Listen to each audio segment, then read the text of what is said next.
It's time for Twit, everybody, and a special show, our last show of 2024. And as our wont, we will be doing a review of the biggest stories from 2024 with three of my favorite people. Micah Sargent is here, Father Robert Balaser, and from Windows Weekly, Richard Campbell.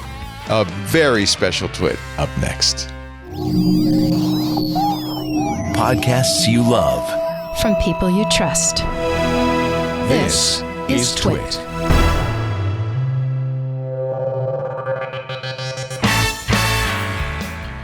This is Twit, This Week in Tech, episode 1011, recorded Sunday, December 22nd, 2024.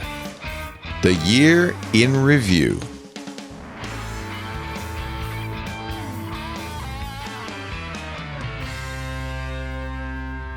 It's time for Twit, This Week in Tech, the last show of 2024. Thank God. We'll take next week off for a best of, and then we will be come roaring back. What is that, January 4th? I don't know. I should probably find out. January 5th. So a couple of weeks off. But you know what we do at the end of the year? We like to do kind of a review of the year, and we like to do it with people in the family. It's a family show. Micah Sargent is here. Hello, cousin Micah. Yeah, cousin Micah, my nephew. He does, of course, Hands-On Technology, Tech News Weekly, two of our most popular shows, iOS Today also. Most popular, probably more than the other two. I don't know. Anyway, he does them all. And Micah's Crafting Corner, and you're building, I see it behind you, a little tiny... Yeah, that's one that we're currently... I just finished a shelf. So there's a little tiny shelf, and I've got... he is the elf on the little tiny shelf. Yeah, it's been a lot of fun cute. Building these little things. Yeah, I saw your kitchen. Yeah. So that's fun. That's part of the club, behind-the-scenes club stuff we do. Merry Christmas, Micah. Great to see you. Merry Christmas to you, Leo. I love your sweater. Thank you so much. Or whatever. It's if this thing sheds, it literally drops these little baubles, and it's a mess. So I have to walk around very carefully. Balls. Okay, good to know. That's why I use the word baubles. Richard Campbell is here. Hello, Richard. Good to see you in the traditional Christmas garb of a Canadian. Don't have a choice. This is what we wear. Coming to us from Vancouver. Good to see you, Vancouver, Canada. Yep. I'm actually in the city this time, so left the coast to come down for the Christmas thing. So we're got an apartment and taking it easy. It's raining, of course, because that's the time of year. Yeah. Snow. Richard is the regular host, of course, as you know, of Windows Weekly with Paul Thurrott, and has his own podcast, Run His Radio, and does a podcast called .NET Rocks with Carl Franklin. Is an expert on. He is I think you're the closest thing to a polymath that I know. You study everything. You become an expert on everything. It's wonderful. Do you like to tell stories? So got to go collect them. I love them. Speaking of storytelling, Padre has the greatest story ever told. Wait, hey, stop drinking that stuff. Father Robert Balaser pretending to drink a disgusting Italian digestif. Hello, Robert. Good to see you. It's great to see you. My goodness. And you were right. I'm so happy to see 2024 go away, but it's beautiful here in the Eternal City, so it can't be all bad. He's calling to us from the Vatican. I see he has his DEF CON badge running a video behind him of candles and bubbles. Hackers got to hack, Leo. I love that. It's good. So there's enough power in a DEF CON badge to do that. That's impressive. Almost. If you notice, the frame rate is not great. So it can kind of run video. I think it's very pleasant, actually. I'm glad you did that. Great to have all three of you. Paris was going to try to make it. Paris Martineau from This Week in Google, but her flight plans did not work out. Or she had to do some last minute stuff for the information, I think. So anyway, but it's great to have all three of you. What I did in my spare time went through every single show of the year and picked out the best stories from each, which ended up being, let me just see a count here, well over 200. List. Yeah, I have 271 stories. So I don't know if we're going to get to all of those, but we're going to do our darndest. We're going to end the show before 2025, right? There you go. Maybe. Let's hope. That's the goal. So I thought we'd just go in chronological order. But what's interesting, and one of the things I noticed, as I'm doing this is there are stories that broke early in the year, but we didn't hear the full story till later in the year. Yeah. There was a number of stories that were slow brewing. There was one story, though, that began the year that we thought would be kind of the signature story of the year, didn't end up being, which is the mass layoffs in the beginning of 2024. Everybody laid off, thousands of people. There was a website dedicated to it, layoffs.ai. I was just going to go there, layoffs.ai.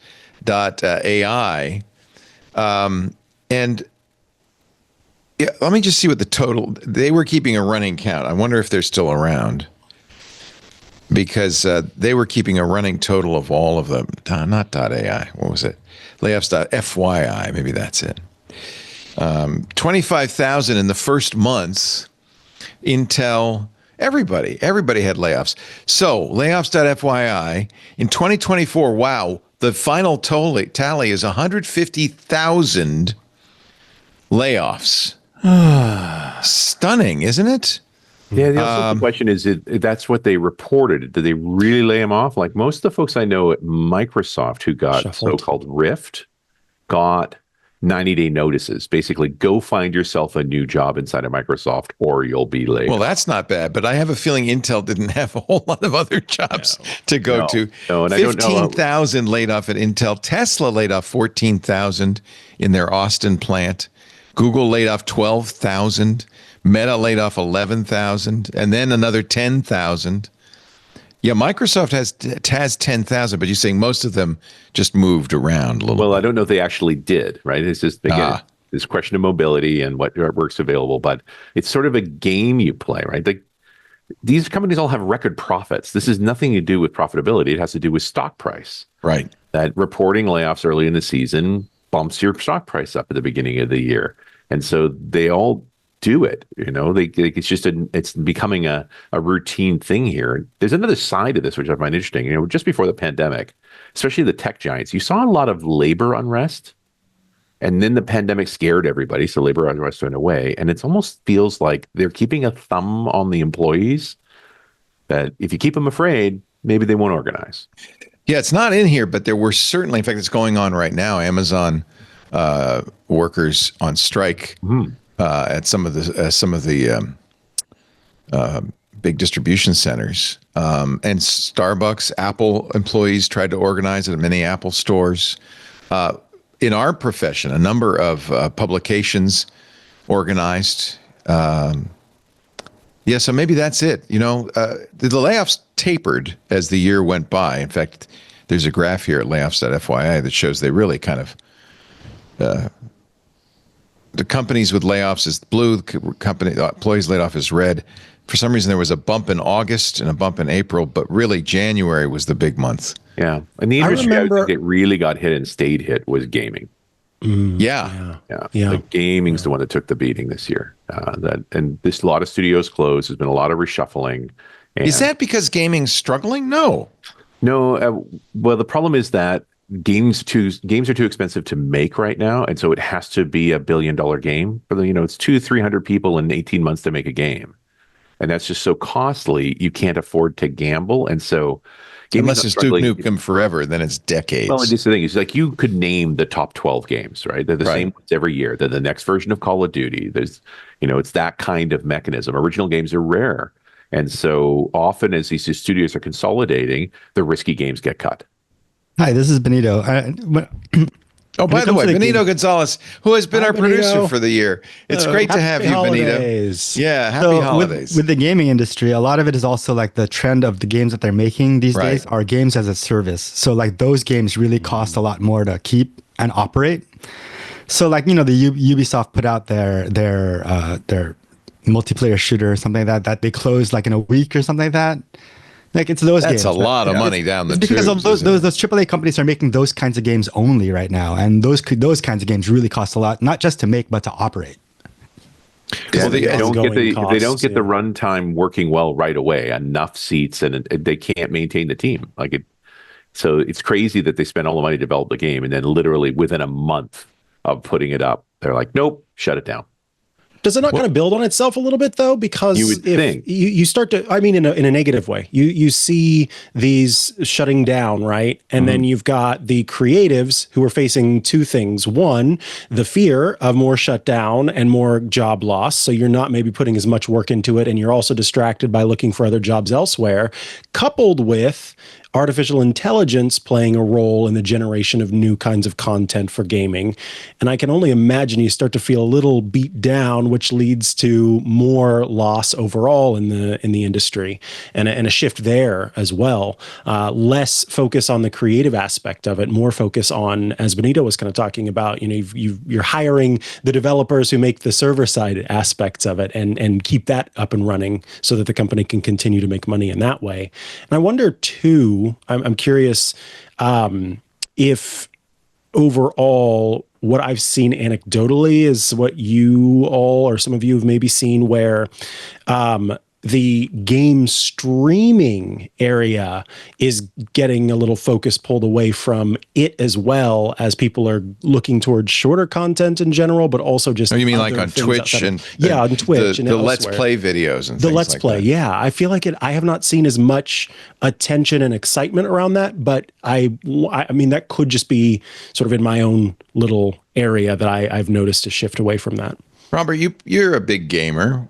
I am, but I'm a subset of gamers, so I'm not. Everybody is a hardcore subset. Twitch game. I don't do Call of Duty anymore. Right. I can't compete. I'm tired of getting fragged by 7-year-olds who are playing their mom's credit card. I know. But I think my group of gamers, we are a little bit fatigued by the endless release of AAA titles at a ridiculous amount of money that are probably going to sit in your Steam queue forever because you're still playing the game that you bought 5 years ago, 6 years ago. Yes, I think the quality has gone up on some of these cinematics. I think there's actually a couple of games that have characters that don't make me run for the uncanny valley, but I haven't really been compelled since maybe No Man's Sky to go out and pre-order a AAA title. You got burned on No Man's Sky. But I mean, have you visited No Man's Sky recently? Or did you love No Man? No, I hear it got much better later on, but I mean, it started off as a horrible release, and a really good example of why you do not pre-order a game and why you don't have an indie studio working with a big studio. It is now probably the best space shooter / resource gathering game on the market. Now I have to play it. They have turned it around entirely, and the great thing is they're not charging more. So if you bought the game way back then, you have access to the full game now. That's the sort of company that I want to give my gaming loyalty to, because I know that they're going to give me updates, they're going to refresh the game, and if they're not even going to charge me for every single DLC package, it means that it's going to be light in my wallet. I'm down for that. Here's something that'll make you feel old. 2024 was the 20th anniversary of the release of World of Warcraft. 20th anniversary of the World of Warcraft. And still with a big customer base, still a bunch of loyal players, still packs coming out routinely. Like, was that the game that made these online games the hit that they are? Was that the first one? Ultima Online, I think. Ultima Online would be the real anchor to that. And I think EverQuest was the first massive success. EverCrack, we called it, yes, because you couldn't stop. No, did you play that, Benito? I did, yes, of course. No. For me, the very first crack game was Civilization. Oh yeah, and that's the first time I started playing a game at night, thinking I'm going to do a couple of hours, and then you see the sun coming up, and you're like, oh, wow. What? So you're not going to pre-order Civ 7, Padre? Have they changed anything since Civ 4? Dude, it's a big changes in Civ 7. Really? Look it up. Don't tell him yet, because we want to finish the show. So he may run off. Well, I didn't think we'd start with gaming, but we did. That's great. I like it. What else happened? In January, I came very close, Benito and I both came very close to ordering the Rabbit R1 AI assistant. Beautifully designed by Teenage Engineering.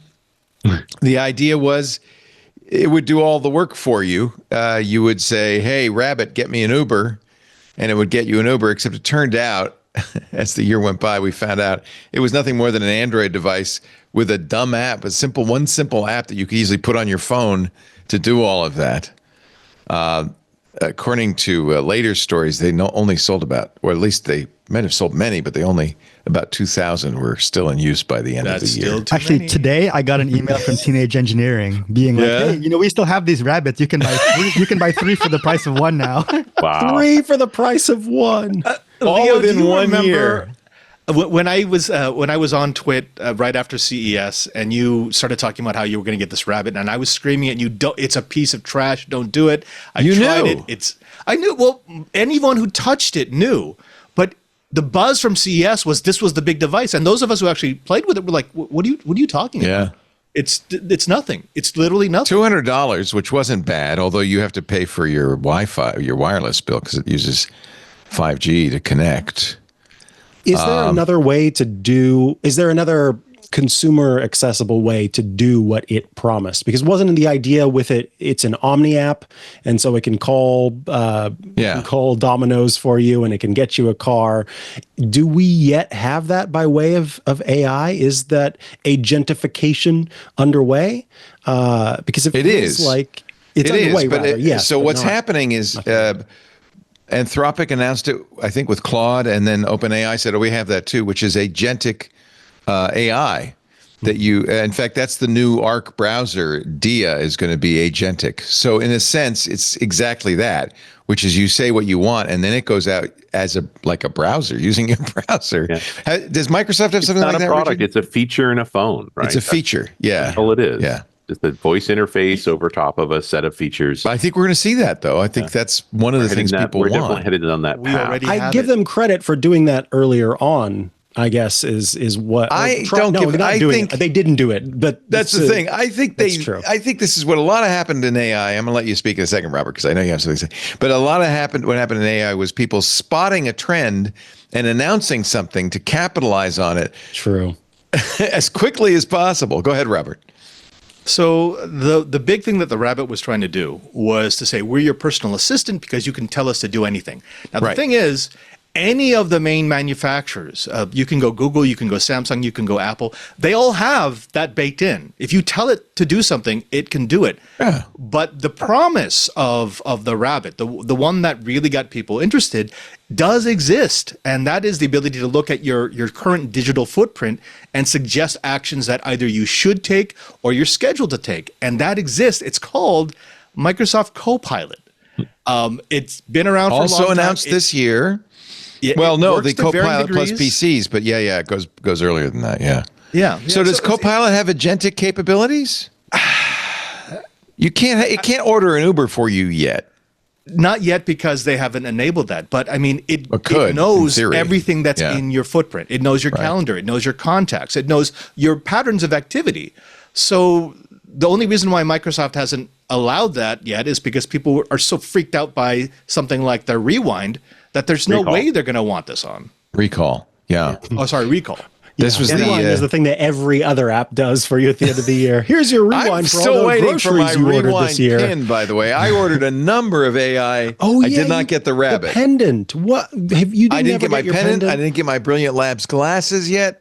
Nothing. I think the pendant was a really cool idea. I mostly because I love having receipts, let me tell you.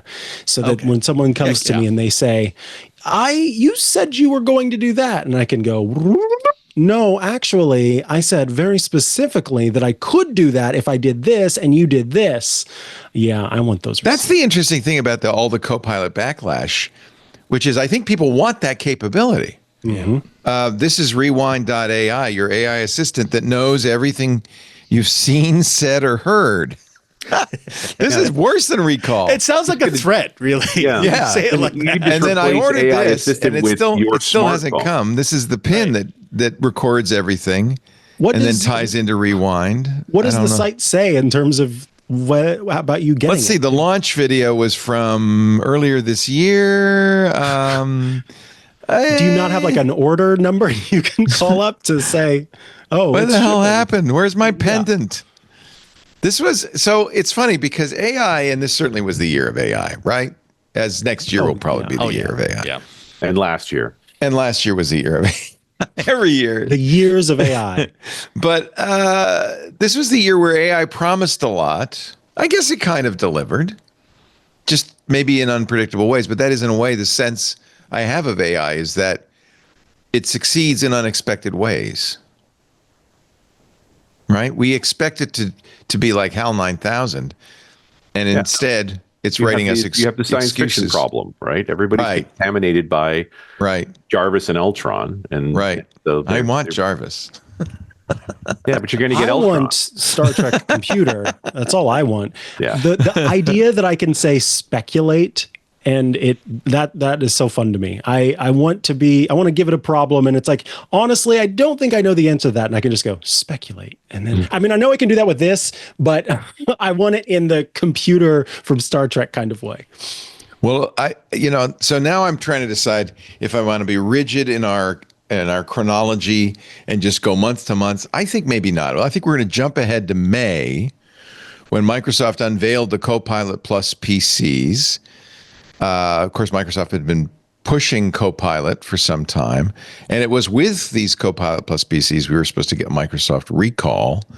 The article that kind of got everybody up in arms before it even came out, by the way, before Recall was even available. Kevin Beaumont's piece in Medium, stealing everything you've ever typed or viewed on your own Windows PC is now possible with 2 lines of code. This scared everybody so much, Microsoft said, okay, hold on, we won't release it yet.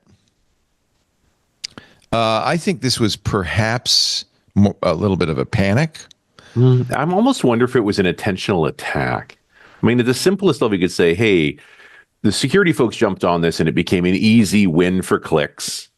Without, it wasn't in the wild. Nobody really knew anything about it. You'd only barely heard the description of it. You were able to get copies of the code. You misused it. Like, we never got anywhere. But I'm almost at the point now, because it was so odd how quickly folks came out against it. It was like, was this an intentional attack to derail Microsoft? Like, and it went nowhere, right? Like, other than it scared Microsoft, which did not present it well. That's true. That was the real mistake was they did not explain clearly enough. And when they came back and explained it, everybody said, oh, well, whatever. Okay. And now it's out there for insiders, right? And no drama. Yeah. So 6 months later, it came out. Mm-hmm. The way Microsoft did it was they rolled it out to insiders first only.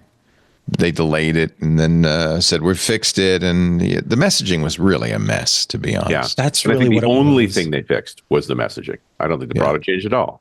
Yeah.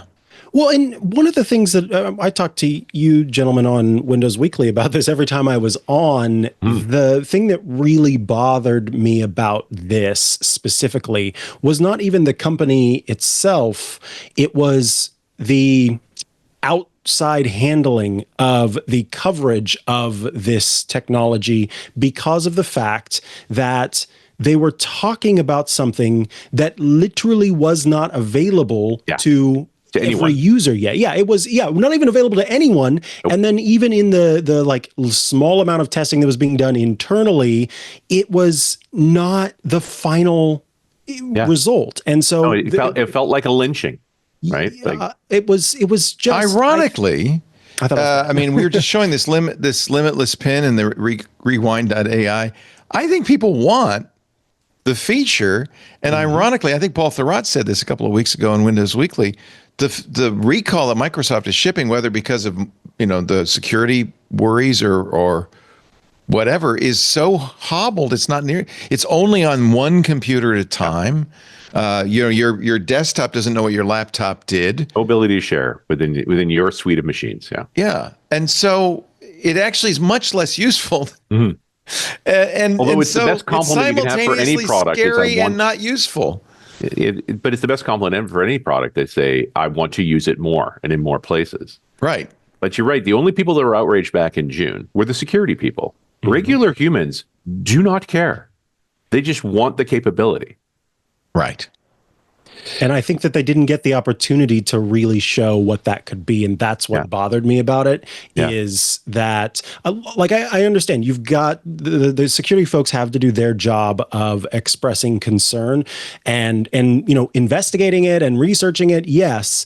But without the product actually existing. Right? Yeah, exactly. It absolutely was. I think there's a different moral to extract from this, which is that people don't trust Microsoft.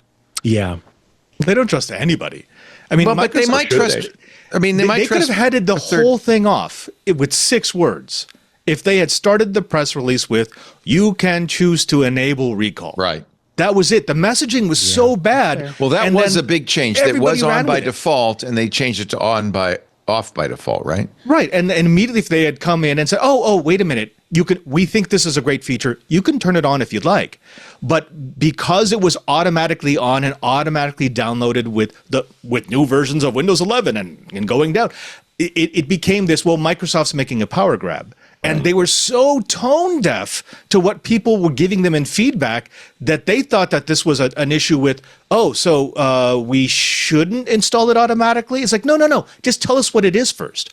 We had this conversation. I believe this was that week on Twit, Leo, that we went back and forth about who likes it. And nobody on the panel liked it, not because of what it did, but because of how it was announced. Yeah. It was reminiscent of the old opt-in, opt-out controversies that we've had from time immemorial on the internet, which is tell me what you're going to do, and I'll choose whether or not I want to turn it on. And ultimately, that's why it's now a great feature. People will turn it on if they like it. And I think the conflict of interest that Microsoft had was this was the only AI feature they had in a Copilot Plus PC. Right. Like That was the only distinguishing here was feature. to sell Copilot Plus PCs, and specifically the Snapdragon one. And so this was the thing that was going to get you to buy this new laptop, this ARM on Windows laptop, was Recall. Yeah. And with, again, no sense of what the customer actually wanted, no sense of how the customer actually wants it presented. Like, it was just a fail because they're really afraid of Windows on ARM failing again. Actually, that was one of the other big stories of the year. In 2023, we saw a Qualcomm event where they touted the new Snapdragon, said faster than the Apple M1 processor. And my reaction, I think this was almost a universal reaction, is, well, we've heard that story from you before, Qualcomm. Mm-hmm. Can you produce? And then by the summer of 2024, when they finally did release the Snapdragon Elite X, it became clear that this time they did it. Yeah. A low-power chip, right, Leo? that was very fast. You got one, didn't you? That's another I did story. get one. That's another story. So Richard and I both bought the Snapdragon Dev Kit, which was offered by Qualcomm, and went through. It kept getting delayed and delayed. In fact, this was a running gag on Windows. Running Weekly. gag on the show, yeah. Richard and I would look at our emails from Arrow, the distributor, saying, "Oh, when are we getting it?" Well, they shipped it last week, but it's coming next month, or it's coming next. They shipped it next month, and it's coming last week, and it was always a mess. Then the HDMI thing, they said, "Hey, by the way, we didn't get FCC approval." Yeah, they didn't admit that. I think I was the one who suggested that, and everyone ultimately agreed with me on that. It was like, hey, you're going to have an HDMI port. We're going to include a USB-C to HDMI dongle, which is fine. Yeah, that's my Apple MacBook Air does that. That's fine. Then a couple of YouTubers, Jeff Geerling at least, got one, showed it, demoed it. Then I got mine, and Richard got theirs. Yeah. His, and almost immediately after we saw word that they were discontinuing it, and refunding everyone their money. Oh, so it cost us nothing, but we did get one. 200 people, they say, got one. Got them. Yeah, we got the early set, but it also speaks to how problematic the device actually is. We don't know yet why. We don't want to take care of it. It costs you nothing. Here's your money. This is probably not a reflection on the Snapdragon, right? It's whatever. No. We don't even know. We haven't seen a problem with it yet. This was a dev kit. This was supposed to be out before the laptop. Like, that's the point. This was you don't really need it now. Developers to get their software ready for Windows on ARM. That's a good point. Get it till what? October, November? Later, yeah. So, and the good news is we didn't have to pay for it, and I sent mine to Paul. So Paul has it, and have you set yours up yet, Richard? No, that's next week. It's a holiday project. Yeah. However, when we finally did in June see the Snapdragon X, it was very impressive. Yes. And Windows on ARM is very impressive. Runs quite well. Paul Thurrott rarely giggles, but those Snapdragon laptops make him giggle. Because they're very good. Yeah. Instant On, which he always wanted, something what he Apple's always done wanted. for That's the years. giggle part. Yeah. Good battery life. It doesn't. He's always had a hot bag problem. Who hasn't? But his hot bag was that his surfaces would not turn off or sleep properly. But can he play Counter-Strike on it? Sorry? Can he play Counter-Strike on it? He plays Call of Duty. Let's get it straight. Yeah. And he can. No, he's more of a CS:GO guy, I think. He was very He's impressed. not telling you. He's not telling you. He actually, I think it was this year that Paul decided to go cold turkey on COD. Break. Yeah. Or cold COD. For a year. COD. He did cold COD for a year. Is playing again, but I think not at, well, he says he's almost prestige, so maybe he's playing as hard as usual. I don't know. He detoxed. Let's put it that way. Counter-Strike does run. Diablo 4 does not. Helldivers 2, no. But those are copy protection issues, yes? Yeah, I think a lot of them are copy protection because it does have a problem with one of the major anti-cheat tools. Right. Yeah. Well, they shouldn't put those on there anyway. Actually, Helldivers was the one that Sony kind of rug pulled on, selling it to people on Steam and then telling them, oh, no, you got to register for a Sony account to use it. There was such an outcry. The HDMI out doesn't have the proper copyright hardware? Well, my guess with the dev kit was they didn't get an FCC license certification, and they'd already built the unit. So at that point, and Geerling was the guy who took it apart immediately and found it did these soldered marks. And it's like, yep, I think you called it. There was no hole on the case for HDMI. Yeah. So but they did take it off. Yeah, they took it off the board. Yeah. Anyway, so Helldivers 2, that was probably the biggest gamer revolt of the year. There's so many this year. Like the gamers are definitely fighting the gaming industry. It went from 5 stars to no stars in about 3 back seconds. to 5 stars. And then back to 5 stars when Sony retracted. Yeah. But what's the great thing about the Helldivers 2 story? It shows that not only Microsoft messes up their connection with their customers. Oh, Sony's notorious. They're the ones that put the rootkit on their CD, their audio CD. Yeah. So you couldn't steal it. That's going back a few years. Mm-hmm. I think Sony was just nostalgic. They wanted to remind people, no, we screwed up the user experience way before Microsoft. We were one of the first, ladies and gentlemen. Although the PlayStation Pro was released this year, I think somewhat of a success. No? For those who do not care how much things cost. Right. $700. Yeah, the only friend I have is the one that has one is the one who that's not relevant to me. I just want the latest and greatest, and that's the I have one for my Lamborghini, just in case I get summer bored on the cottage road. and the winter chalet.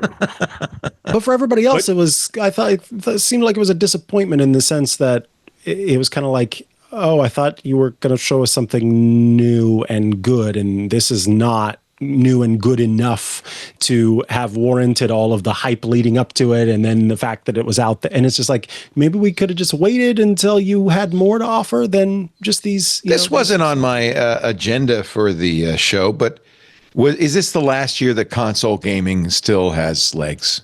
No. Microsoft's not going to. They're now saying, "Hey, you have an Xbox everywhere." Yeah. Right. Is that just them saying, "Yeah, we failed at console gaming, and we're going to let Sony have it"? Do you know the most popular console ever sold, the one that has outsold every other console? It's a Nintendo, I'm sure. DS or something, right? It's the PS2.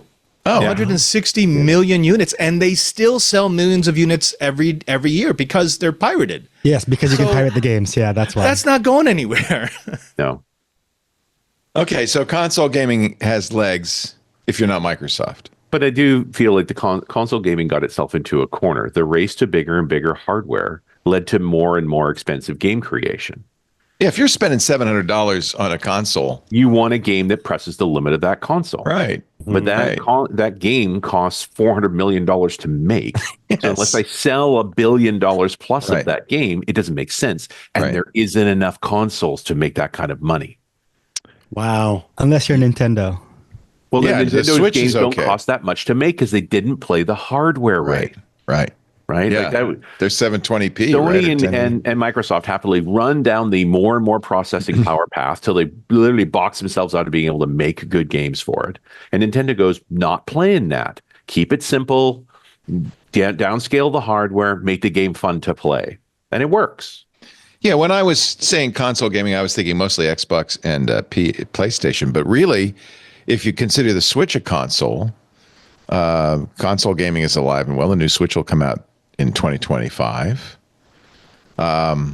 If you consider Steam Deck a console, I think Steam Deck's done pretty well, and its clones, the Legion, and so forth. We're never not going to need a way to waste our time. And video games for geeks is a good way to waste time. And you can't only be the phone because there's not enough battery in the world. So you need another device to drain the battery up to game. You're watching the last twit of 2024. We're covering the stories that made 2024 so interesting. 2024. So 2024. Micah Sargent is here. It's great to have you. Father Robert Ballas, the digital Jesuit. And of course, from Windows Weekly, Richard Campbell. We will have more in just a moment. We're still in January, guys. We're gonna have to move jump down to May. I guess we're going back up again. Oh yeah, we're going back and forth a little bit. Yeah, trends. Okay. That's right, trends. Coming up, we haven't mentioned the big story of the year. And I'll let you think about that while I tell you about our sponsor. And we thank them so much for sponsoring our year-end show.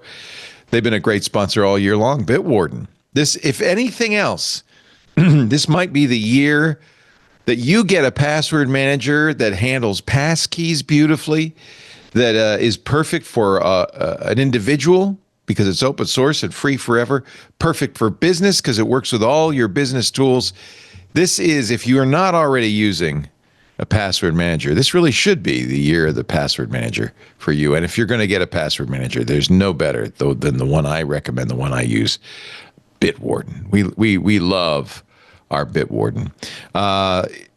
You can, of course, as one would expect, generate and autofill strong, unique logins, not just passwords, but full logins. You can generate unique emails in conjunction with partners like Fastmail, along with credit cards, identities, even passkeys for new accounts directly from the inline autofill menu. I don't know if you use Bitwarden, but they've done a beautiful redesign that just came out a couple of days ago, and now it's so much more capable. And there's a reason why this is important for security. Bitwarden will not autofill on a site that's a spoof site. It will not put your password into a site that's fake Twitter or fake Shopify. It will put it only in the site that really is the real thing. Same with the credit cards, same with the addresses. That's a real important point of security. And if you're a business, Bitwarden is expanding its integration ecosystem across all the platforms you use to support seamless operations. It also elevates your security. I'll give you an example. Use Microsoft Intune. Well, Intune, which enhances device security, will also enhance user identity management because you can enable Bitwarden app deployment with any Intune managed endpoint, making it very easy to onboard your staff. That's including desktops and mobile devices. You use Rippling for your HR. It simplifies employee onboarding and offboarding with Bitwarden because IT teams can assign and revoke access as employees join or leave. Do you use Vanta? Another one of our sponsors. Vanta combines Vanta compliance audit and reporting with secure password management, helping organizations meet their SOC 2, ISO 27001, and other standards. Here's one I really thought was cool. I mean, there literally are dozens of these, but Bitwarden works with Rapid7 to ensure improved threat detection and response because it can correlate credential usage with security events. Who used that password during that time frame? That's a pretty cool use of Bitwarden. Bitwarden is a fantastic solution for home and office, for every business. It strengthens your proactive monitoring and your intelligence for enterprise security teams. It increases your flexibility to centralize security management across your existing technology stacks. Bitwarden users can seamlessly connect tools for IT management, compliance, and security to improve and standardize the deployment of enterprise credential management throughout your organization. Your business deserves a cost-effective solution that could dramatically improve its chances of staying safe online. Your business deserves Bitwarden. It only takes a few minutes. They support importing from most password management solutions if you're moving. And of course, because it's open source, Bitwarden source code can be inspected by anyone. They regularly have audits from third-party experts, and they publish the results of those audits, the full results, so you can use Bitwarden with confidence. Get started today with Bitwarden's free trial of a Teams or Enterprise plan. And as I said, if you're an individual, because it's open source, Bitwarden is available for free to individuals across all your devices, unlimited passwords, support for passkeys, even support for hardware keys. Bitwarden.com/twit. It's the only password manager I use. It's the only one I recommend. Bitwarden.com/twit. We thank them so much for their support of our year-end show on This Week in Tech. This was Elon Musk's year in so many ways. I would love to see a study of how much of the news cycle he dominated from beginning to end. The first story of the year was in February when the first human received a Neuralink brain chip implant. Very impressive, too. The guy was playing video games with his Neuralink. The guy was shown playing video games with his Neuralink. Shown. You don't believe it? Poor Elon has really lost credibility, hasn't he? I'm sorry to say. I think somebody interviewed him. Didn't we interview him, or somebody we know interview him? Yes, I remember the story. Someone just talked to him, right? Who was it? Yeah, it might have been This Week in Space. I can't remember. Anyway, at the time, he was anonymous, appropriately, but he's since come forth. I think it did stop working after a while, but it was the first functionality. Yeah, it was the first one, and it's pretty amazing. Well, not the only company doing transplant only lived a few weeks. That's right. The reality is, remember Dr. DeBakey is still alive. Right. Yeah, that's a good thing. Yeah. There will be many more Elon stories to come. In fact, I think Elon probably is the story of the year, but we'll vote on that later. This is in February. Apple got hit with a 1.8 billion euro fine. This is mostly a complaint, I think, from Spotify. Went to the EU, and this is kind of the story of EU regulation, which is the EU company says, hey, the Americans are eating our lunch. What can you do about it? They were fined for, quote, restricting developers from informing consumers about alternative, cheaper music services available outside of the Apple ecosystem. You can't tell anybody about Spotify, okay? And look, I have kind of been of mixed minds when it comes to the EU stuff, and in particular when we're looking at another large company complaining about another large company. I will say, though, that I understand the spirit of this argument when I am on my phone and 3 different ways Apple is telling me about some stupid concert that they're going to be streaming on Apple TV. And so in the music app, I'm seeing that coming up, it's going to be doing this on Apple TV. And then I'm just using my Apple TV remote and everything is taken over with that. And I am, in the App Store, and there's also something there. I get how the argument can be made that because Apple on its own platform is able to advertise its services in so many ways and in a way make it a little more difficult for others to compete in that space, I get that argument. But again, it does, in a way, kind of, is the word chuff, I guess, that it's coming from another large company. The argument could be made, though, that only another large company has the financial means to have the legal means to have any sort of pull on making a difference with this. So, I don't know. I'm curious how everybody else feels, though. Like, does Microsoft... having years of antitrust concerns and maybe some upcoming antitrust concerns, I'm sure that you have some storied history when it comes to that, Richard.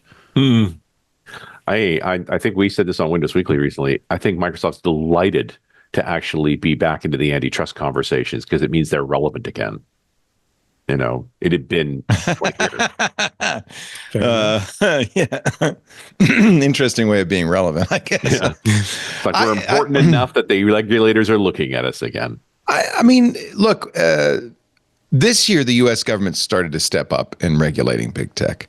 But until then, it really was up to the EU to do something about big tech. You are in the process of having a administration change. So all bets are off. That may go back to the good old days of Margarita Vestager, who's considering retired. the cluster of tech bros you've got hanging around Mar-a-Lago these days. Seems unlikely. Yeah, seems unlikely. And actually, that's okay. We skip ahead to December, but that's really the Elon Musk story. It turned out all along Elon was playing 3D chess when he bought Twitter in October of 2022, I think it was, for $44 billion. Everybody said, that's ridiculous. It's not worth that. He then fired half the staff. I and many others said, oh, you're going to destroy Twitter. No, it didn't. It survived. He had a little trouble with live streams of various people, but it survived. It kind of turned into a right-wing cesspool. But it also gave Elon huge clout. You may argue that the $250 million Elon put into electing President Trump was part of it, but the bully pulpit that he has on Twitter is another part of it, and we just saw it with the negotiations over the debt ceiling, where he used his clout on Twitter to scare the hell out of Congress. So I think at least we know Congress believes he has huge. Yeah, well, that's it. He used something out of the Trump playbook, which is, I'm gonna primary you. If you're a Republican member of Congress and you don't go along, if you vote for this bill, we're going to make sure that there are primary candidates running against you, and that was enough to scare them all and get them in line. But he could have done that on a morning news show, and it would have scared them, because it wasn't Twitter that scared them. It was the money. They know the that threat Elon and the is money. willing to spend the money. So he didn't really need Twitter, but Twitter is such a great place to be public about it, right? If Twitter had remained what it was before Elon, he would have had just as much influence, because they wouldn't dare to have silenced him. In fact, he would have even more of an influence, because people would see him as he's the one raging against the machine. But he is the machine now. He is the man. He owns everything. Yeah. He's definitely weakened that tool.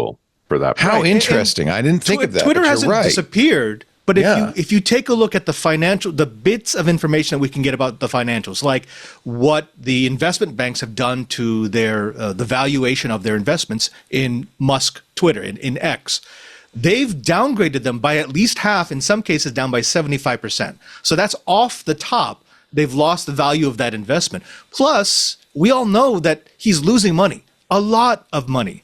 And probably in 3 or 4 years, the debt service on X is going to be more than the total revenue of the company.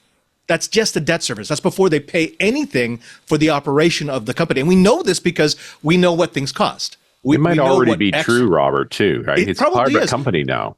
Right. The only reason why Twitter has its doors still open is because Musk is willing to keep funding it. He's willing but he can afford it. Money into it. He can afford it. He can afford it. It's also not just him, right? Like, he has big pocketed people around him that pushed him into doing it. I don't think this was a grand strategy. I think he did get duped into buying Twitter. He tried to get out of it. You don't think it was 3D chess. But then it worked out. Yeah, it did work out. I think his play towards the federal government makes a lot of sense when you look at how much trouble he's in over full self-driving. You know, all of the conflicts he's having with the FAA at SpaceX. Like, I think the pile of problems he had, it suddenly made sense to go, if I go play with the feds, maybe I can put to bed a bunch of these things that are problematic for me. Huh. Interesting. You know what he bought that was good for him, which is the bad for the rest of us? Twitter had become sort of the de facto town hall for people who actually did research and actually knew what they were talking about. In OPSEC, in space, in tech, we have big names who are not tied to the millstone that is currently around of what they would call mainstream media, who are actually doing pretty good investigative reporting. So he cleared them out. They're all gone. They've all gone elsewhere, or they've gone silent, waiting for the next platform to rise.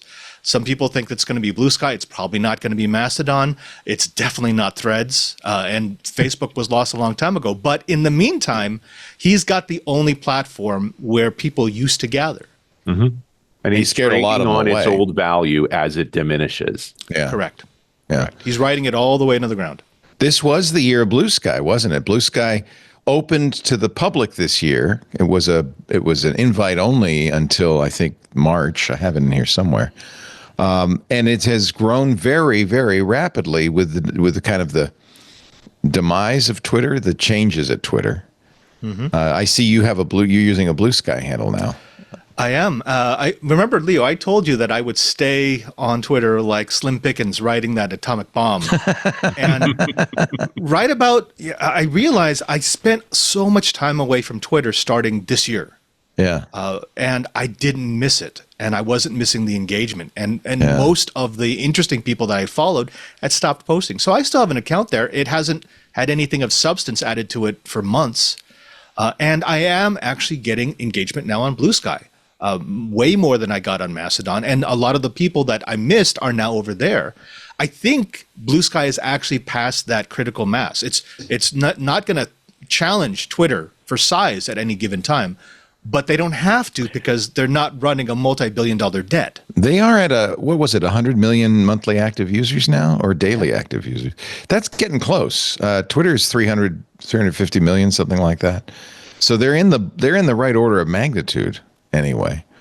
Mike Masnick, one of the stories we have, Mike Masnick joined the Bluesky board from TechDirt as Jack Dorsey left.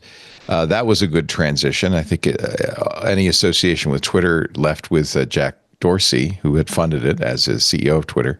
And Mike Masnick is very well known as kind of the opposition to what happened at Twitter. He wrote a very funny piece for Elon on how to speed run the moderation curve, and Elon followed it pretty exactly, doing all the mistakes that Mike Masnick said he would make.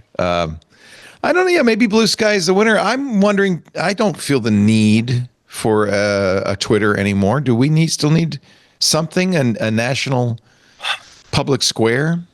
But that's the thing. Sorry. Go ahead. No. You go.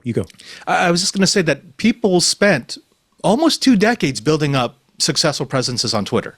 And I'm not talking just about the multi-million user accounts, but the ones that became niche and really known for doing what they do well.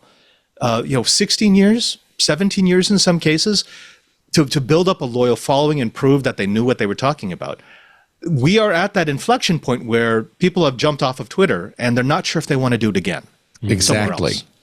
I've been burnt, right? I'm exhausted. Yep. And exhausted. The amount of energy that I don't want to build another it? social graph like that. Yeah, exactly. Is done, which is why Threads got a big jump because it had the Instagram. So it was easy. In fact, even though Threads numbers are at least comparable, if not better than Bluesky's, you have to wonder how much of that is legitimate. I think Mark Zuckerberg recently said 100 million daily active users, 300 million monthly active users.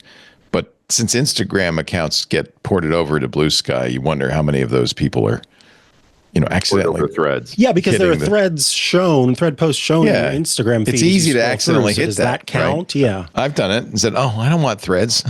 Well, and Bluesky put together starter packs a few months ago. The starter packs are huge. And that's a way to simplify building a social graph, getting over the primary hurdle. People want the square. They just don't want to build it again. Exactly. Yep. And they want it as readers more than as posters. Is that fair? They know they're in the right place, right? Yeah. You're trying to find out where the common green is.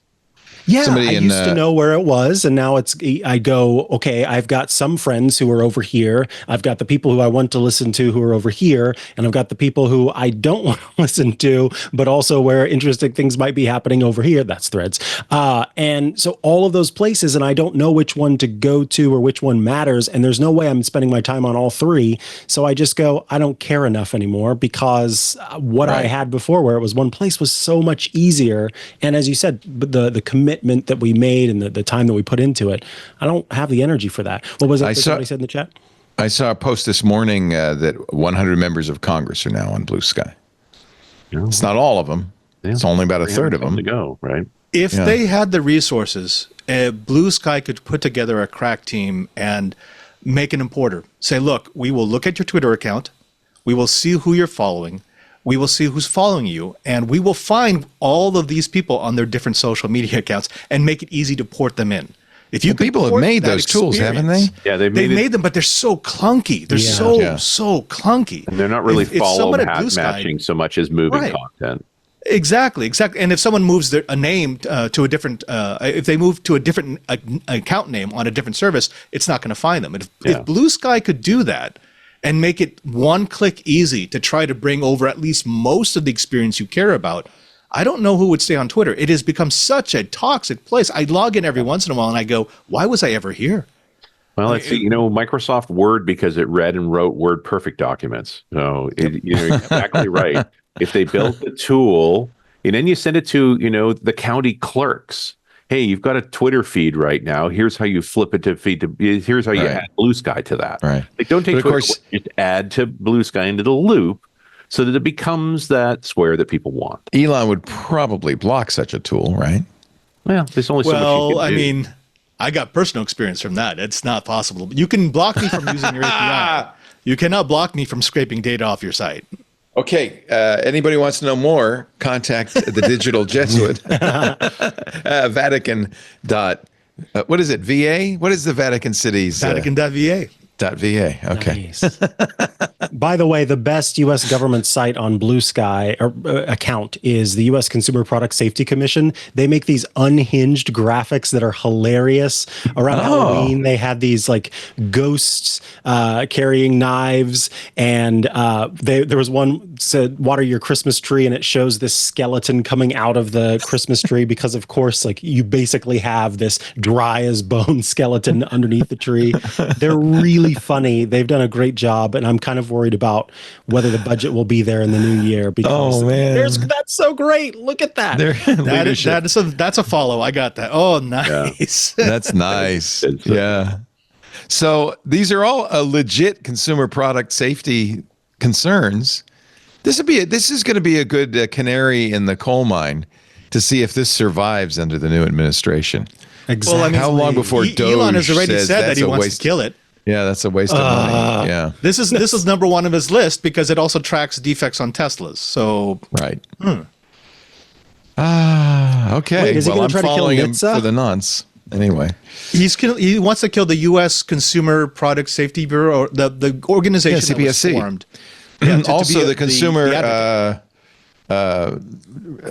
What's the name of it? Finance? That's right. Such a terrible. The one that was fighting for your rights against credit card companies and banks. Yeah, he wants to kill that too. Yeah, wants to kill that too because it's a waste of money.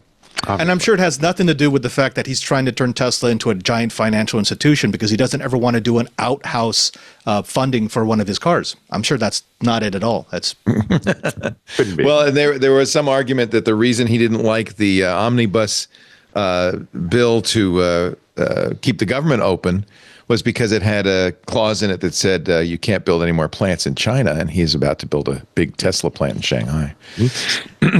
So another big story early in the year, and I think it's going to be a continuing story, is the mandate to return to office. Some have said this is a guarantee that you'll lose your best employees just when you need them most. This is Mike Elgin writing in Computer World. He says, if you force employees to commute and work in an office every day, you can expect to lose your best employees. And yet a number of very big companies, including Amazon, have announced, I think Tesla too, I know Elon has done it with Twitter, you got to come in and work in the office. Is the office kind of a, some have said it's a industrial era confection that doesn't really apply in the modern digital era. That it depends on the kind of work, but certainly for information workers, it is a place work anywhere. to keep bad managers to treat their employees badly. Yeah. We, look, we have somebody in Washington State, somebody in Canada, somebody in the Vatican City on this show. Someone in This is our office. This is our office. We don't need to be all together in the same place. And for a lot of work, that's the case. Now, if you're building a Tesla, of course, you got to. There are some jobs where you need to be in person. Right. I wish I could remember where I had read about this, but there was some speculation that if they were comparing the investments that CEOs and other C-suite folks were making in and now I'm forgetting the word as well, real estate. Thank you. Mm-hmm. Yes, for commercial real estate. And the fact that if people start working from home, those investments are going to tank. And so they kind of all are working together to make sure that people continue to work in these commercial real estate buildings so that they can all make sure they continue to make money off of their investments in commercial real estate. Yeah. And like that massive Salesforce building in downtown San Francisco, ding, that would empty out. That's not probably worth too much anymore. Yeah. I'm working closely with a company that was looking at a return to work mandate, and then actually figured out where everybody had moved to over the 3 years of the pandemic. And said, we're asking people to move again, and that's not reasonable. And B, we only need half the office, so why have any of the office? Right. Mm-hmm. This has to bypass the executive suite and go directly to the stockholders, because you can present to the stockholders, the shareholders, what is it that you want from us? Are you looking for butts in seats, or are you looking for productivity? Because if you're going to eliminate everyone who doesn't want to be a butt in a seat, you are guaranteeing that you're going to lose your most competent talent. And that's going to affect your bottom line. So what exactly do you want? What are you hoping your company will produce? If you want to produce timesheets, then okay, sure, let's do return to office. If not, you need to change the questions that you're asking. Well, and you also force managers to be better. You don't get to manage by looking over people's shoulders, by counting heads and seats. You actually have to engage with your people without interrupting them, without impairing their productivity, and understand what they're doing. So in a lot of ways, remote work made management more effective. If you weren't effective, you got out of it, and that was more effective. Exactly. Or you did figure out how to treat people reasonably. So do you think that this return to office mandate is doomed, that companies like the Washington Post and Dell and Amazon, who have said 5 days a week, are going to back down? They flip back and forth at least 3 times already that I can count. Remember, because back in 2022, they were saying, oh, return to work is happening. 2023, they backed off. 80% of the CEOs that they had asked said, we're reevaluating it because we realize and Robert called it because the best people walk, because they have a place to work. And so suddenly you lose a bunch of talent and go, and you try. And how about flex? It does look like the trend is towards around 3 days a week in the office, 2 at home. Is that viable? Are employees going to accept that? Well, it is true. If you've moved, part of the it's not going to decision, help. it's way more acceptable. Yeah. I've talked to some where they're doing one, but everybody does the same one. So they shrunk the office down, and the teams come in together 1 day a week, and there's a lot more hot desking and shared workspaces. Like, why are you going to the office to be face-to-face with my team? That's why. I mean, I'm convinced that this is why AI is as big as it is, even though it's not true AI and the usefulness has not yet been proved. It's because you've got executives who know that they can scare part of their workforce and saying, well, if you don't want to come back to work, we'll just replace you with AI, which is not going to work. I mean, another good way to wreck your business, right? Like you have an array of choices now. You can wreck your business in many ways. You can speed run to bankruptcy any way you'd like. I'm going to annoy all my employees, and then I'm going to threaten them and try and replace them with technology. It doesn't work. Things are going well. Oh, my God. Do you think one thing that I haven't really seen is someone talking to the C levels, the CEO or whoever it happens to be that's doing these mandates, outside of, to be clear, the other CEOs and C-suites who feel the same way? They talk plenty to each other and share, this is why everybody should return to work. I would love to hear what it truly is. Is it paranoia? They can't possibly be getting work done where they are, and I'm wasting money here. What is the actual thing behind it when you do start to look at the cost benefit analysis, the loss of talent, that kind of thing? And I posit that part of what gets you into one of those leadership positions in the sort of classic job setup is a certain level of ego, which some might describe as narcissism. And when you aren't able to be surrounded by people who you can boss around regularly, I think that starts to have an effect on you. And I think that it's not the CEO there in that situation, Micah. It's the favorite mid-tier manager. Manager. Yes, that's more accurate. I'm thinking of bigger companies. It is a reasonable question, though. Is it better to have people in the office or not? Right. I'd love to. Depends on the team. Depends on the team. Yep. Depends on how you ask and whose job You know who it is. You know who's amazing in the office? You know who wants to be in the office? Really? Me. Cold call salespeople. Oh, yeah. Right? Yeah, 'cause it's a lonely, horrible job. So they sit together and support each other. Commiserate. Yeah. The personality that can make 100 calls a day and get 99 no's is a different kind of human. Not me, but I've worked with a bunch of them, and they take care of each other. They're salespeople are social. They're very social. I think they're a social breed, and they need to be around other people. Right? Yeah. Like it's important. They cannot do that job. Right. I feel like I have to put a disclaimer here because I am arguing for remote work, and my organization is the biggest return to office organization on the planet, and it is 100%. It's kind of hard to do mass from the house, I guess.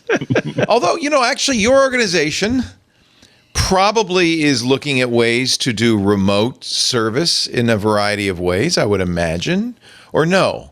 Well, look, we're still smarting over the fact that they released the printing press. That gosh darn Luther. That's down Nothing. the list. It all went downhill from there. Gutenberg. No, actually, I'm thinking about maybe not the Catholic Church, but certainly a lot of other Christian denominations are very much in support of remote services. I mean, I think your pastoral duties often need to be in person, but you certainly could do services remotely. Does the Catholic Church do remote services, or is that only Protestants? We do not. There's been some interesting tests and theological bubble arguments, but no, everything is still in person. I kind of like that. Yeah. I feel like I want to have a personal connection. Yeah, exactly. No, the base theology is based on personal connection. You cannot get that personal connection if the person's not in front of you. Right. I think there's something to be said for that. Mm-hmm. You're watching very interesting, and I'm probably because of the brilliant people we've got here, year-end episode of This Week in Tech, our traditional kind of look back at the year with Father Robert Ballas there, the digital Jesuit. Don't look now, but portions of the building seem to be burning down behind you. Oh, that's or is that just a preview of the happens? A preview we might be of the burning future. heretics in the background. So. We got a few heretics, some witches. No big. No, I love your virtual U log. It's great to have you. I miss you so much, Robert. You're one person I miss return to office. I would bring you back. You're going to do the CES thing this year, yes? I am, yes. But see, in the years past, you've brought in a bunch of stuff to the show. There's nowhere to bring it now. I will make a package for you, Leo. No. I don't want that. But I think maybe we got to figure out a way to do, maybe there on your desk or something, you are going to CES this year. Oh yeah. No, it's kind of a mecca for me. My CES is going to be cut a little bit short because I'm caring for my parents after surgery, but I'm definitely going to do the first 2.5 days, which if you've done CES before, that's basically all you need to do. Those last 2 days are kill time. You meant a video package. Oh, that too. No, we can run your video packages. If you do those, I would love that. Yeah. No, but I can make a hardware package too. I mean, I just you meant a video package. Yeah, I'll take your video package. I just didn't want a bunch of stuff. I got enough stuff. I want to get rid of stuff. But I want to hear about giving stuff, away e-bikes now. You can get an e-bike. Oh, I know. We have too many e-bikes actually. The garage is full. Anyway, wonderful to have you, Father. I hope your parents are okay, and we just thank you. Prayers and thoughts going your way. We love you, and it's great to see you. I miss you. I miss you very much. One of our newest family members, Rich Campbell, has really jumped in and become a real part of the family on Windows Weekly. Just love having you on, Richard, especially. Not exclusively, but definitely your brown liquor picks every week seems to be popular. A very nice substitute for Mary Jo's beer picks. But I just love. As I said, you're an autodidact. You love everything. You learn about everything, and your information, your history is fantastic. It's great to have you. Actually, all three of you are that way. And of course, Micah Sargent, who is our last remaining host besides me at the TWiT studios. But you've moved your studios up north. How is it up there? You like it? Oh yes. The weather's been Portland. Yep. And the weather has been exactly what I like. Good. I wish there was a little more snow here. That's the only thing. It very rarely. Richard, you go up and visit Richard. You can get some snow but we keep our snow in the mountains. There's none in this. Yeah, city. Whistler. Yeah. And he separately, he's trying to make an argument for Vancouver, Washington. And it's like, listen, We've got the real Vancouver up here. That's right. There is no.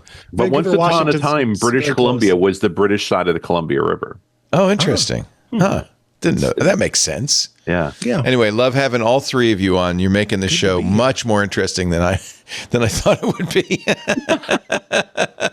20. It wasn't a bad year. There was a lot of stuff happened. A lot. I mean, and there's far more to talk about, Leo. Like, my goodness. There is, and we're getting there with This Week in Tech for this week. Let's go to March. Look at that. The march of time. In March, Apple said, we're not going to do a car after all. $10 billion at least. We don't know how much, but estimated as much as $10 billion later. They realized there's no hope. There's no future. They tried a lot of different ideas, self-driving.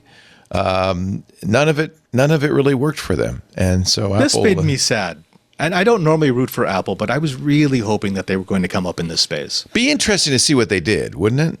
Yeah. Bloomberg said it was because they were trying to outdo Tesla. I don't know if that's strictly true. I think it's a very difficult business to get into. In fact, Tesla's facing some headwinds these days. So I think Apple realized that it's pretty hard to become a metal bender from zero. It's also a low margin business. Like, why are you going into something? Why bother?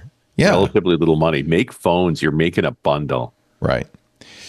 I think Apple's very desperate to find the next thing, right? When you look at what Apple has done for their hit products, they always have at one of the base levels of discussion, how quickly can we move this so that everything is in-house? They like to control the core technologies that go into their product. And I'm sure they were looking at car and saying, it will never happen. We will never be able to make all the technologies that need to go into a car, and it's not worth it to try it. However, I will say that they spent, based on who you believe, between $10 and $15 billion on their Apple Car project. They could have bought Tesla for that 15 years ago. I mean, the valuation was not great. In fact, it was in debt. If they had just done that, as it was rumored that they were going to for their, I can't remember, was it Project Titan? One of them, they were actually considering making a tender offer for Tesla, which was in debt at the time. Imagine how things would have played out differently. Yeah, we would still not have a major electric car. I mean, the in-debt of Tesla wasn't a great car either. The innovation, the brilliant moments that, and I don't say that's Elon per se, but Elon having the right engineers and pushing them as far as they did, put the electric car actually on the map. I don't think they would have succeeded. And it's hard. It's unfortunate with his behavior today to remember how fundamentally he changed the electric car. Yeah, it's almost a shame that because I owned a Model X when it first came out. I remember going to the factory in Fremont and literally tearing up because I was so moved by his vision of what he wanted to do. The guy that I follow closely on this that I really appreciated was Sandy Munro. And so Sandy Munro is an old school car guy, and his business is tearing down cars and explaining how they're made across the industry. And he did not like the Tesla for the longest time. But when Sandy Munro realized the brilliance in the Tesla, he talked about it. He talked to the point where he's saying to the rest of the industry, if you don't understand how important the heat exchanging system is in here, how his management is, like, you'll never succeed. He doesn't know how to make a car, but his infrastructure is unbelievable for the way that the car functions. Yeah.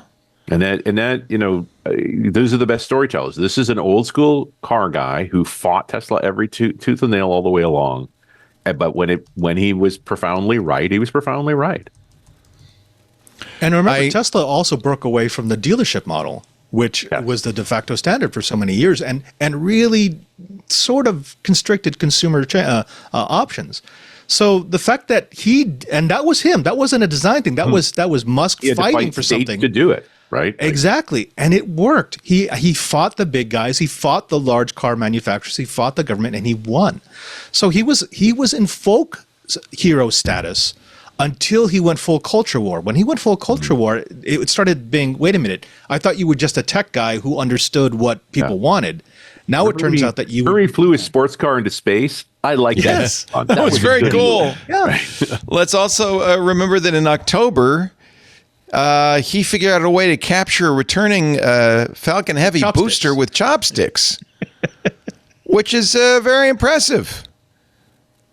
So credit to somebody. Now, maybe it's, it's of course many engineers at SpaceX and many engineers at Tesla who actually made it happen. But he had the vision and the money. Building is catching a 25-story building. That's pretty amazing. Yeah, so we're going to say some bad things about Elon, but let's not forget that this guy, for many years, really was Iron Man. Yeah, no, right? He revolutionized spaceflight. He took it from $20,000 a kilo to low to $1,800 a kilo. Yeah. That's where it is today. They flew more rockets than the rest of the world combined last year. And and going forward, they probably are going to be the ones that fly all the rockets, right? At least whoever can get a Falcon 9 or can get it. The Chinese are the number two because they fly their own rockets and are trying to land their own rockets too. Right. What he's done is really set the bar. You have to do this now. Right. At the moment, there's only one and a half. Like Starship's done it once. But now there'll be New Glenn, which was supposed to fly the end of this year, but probably won't fly till early next year. It's interesting that China poses Elon's greatest competition, not just for rockets, but for electric vehicles. Mm-hmm. Exactly right. And I would expect that if there will certainly be, or it seems there will certainly be a large tariff on products from China, as much as 60%, but there may well even be a ban on electric vehicles from China starting next year, which is too bad because I think I would buy a $20,000 EV. A lot of his competition is coming from China, both in space and in cars. Actually, Leo, the EV that I kind of want to get my hands on right now because it was so bad, and then it actually became decent, is the Vietnamese one. Have you seen that? No, what's it called? Do you know? I can't just put Vietnamese EV. I can Google that. It was VinFast. Is that it? The VinFast. That's right. Yeah. It was comically bad when it was first released. Like so as many bad as a WTF Fisker. Moments. That bad? Oh no, way worse. Because the Fisker was embarrassing. This could kill you. But within 3 I like years, their e-bike. That's nice. Yeah, They've really stepped up. They've made the car safer. They're still very affordable. They actually look decently inside. Safer from it can kill you doesn't sound very safe. Well, I mean, now it will only kill you on a bad day. But previously it would kill you if you stepped into it. Speaking of which, what do we think? Was 2024 a good year for full self-driving or a bad year for full self-driving? There have been no good years. Yeah. It was a good year in the sense that people finally figured out that there's everything that had been told to them about full self-driving was BS. Yeah. It was actually this earlier this year that Elon announced the Tesla Robo-taxi. Yeah. Any day now. I'm sure. Yeah. Teslas have killed more people than the Ford Pinto. You realize that, right? Yeah. But there are the Ford Pinto was a giant joke. There are Ford Pintos. Yeah. The Cybertruck has been recalled more times than the Ford Pinto. Yeah. The Cybertruck almost isn't a vehicle.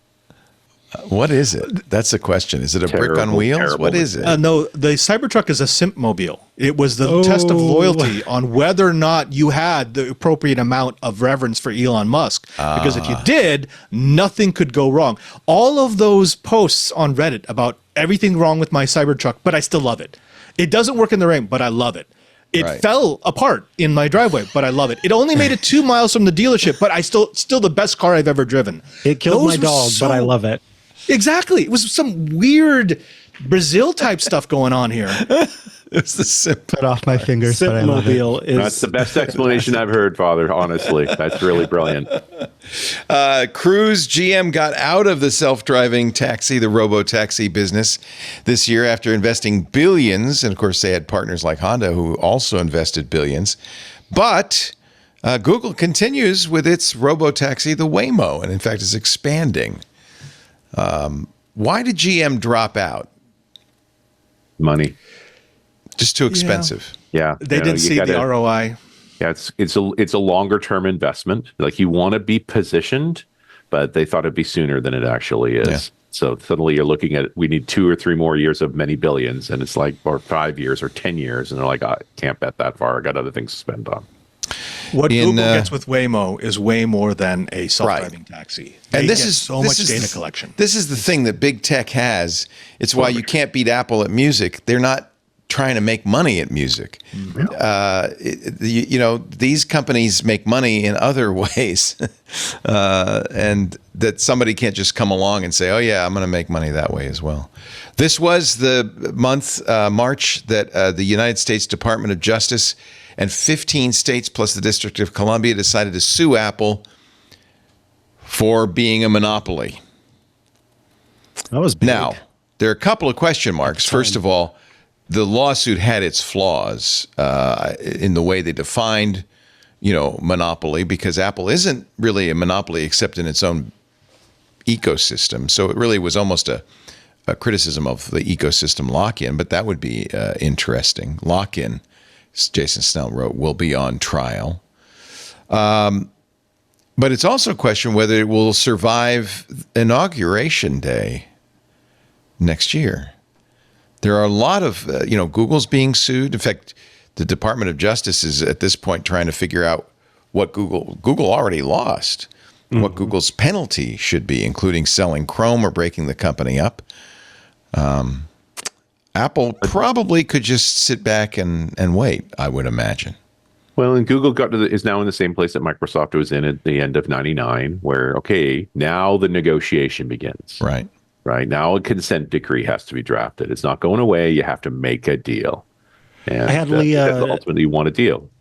I had Leah Nyland of Bloomberg, who is a fantastic antitrust reporter on Tech News Weekly a few times to kind of keep us updated on what was going on with the Google thing. And basically, not only did she and other antitrust reporters kind of gather together and celebrate a little bit the fact that for the first time in so long, there was another tech antitrust situation going on. It's kind of like, oh, we finally have something to pay attention to, but also kind of getting ready for what's going to be a very long, drawn-out process, and what could be a very long. Well, that's the thing; it may be truncated. Yeah, we don't know.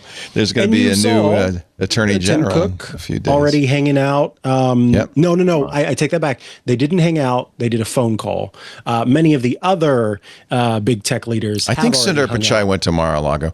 All of them have contributed to the inauguration, which is kind of a nonpartisan way of sending money to the new administration.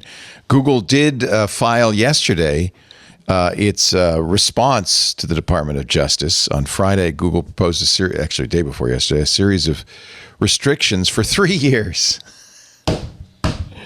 Okay. That would bar the company from requiring device manufacturers, browsers, and wireless carrier licensees to distribute their AI. What a concession, right? On the other hand, Department of Justice says, no, we're going to make you sell Chrome. So there'll be a hearing on this in April. Judge Mehta will have to decide. The hearings are in April, expected to release his decision by August.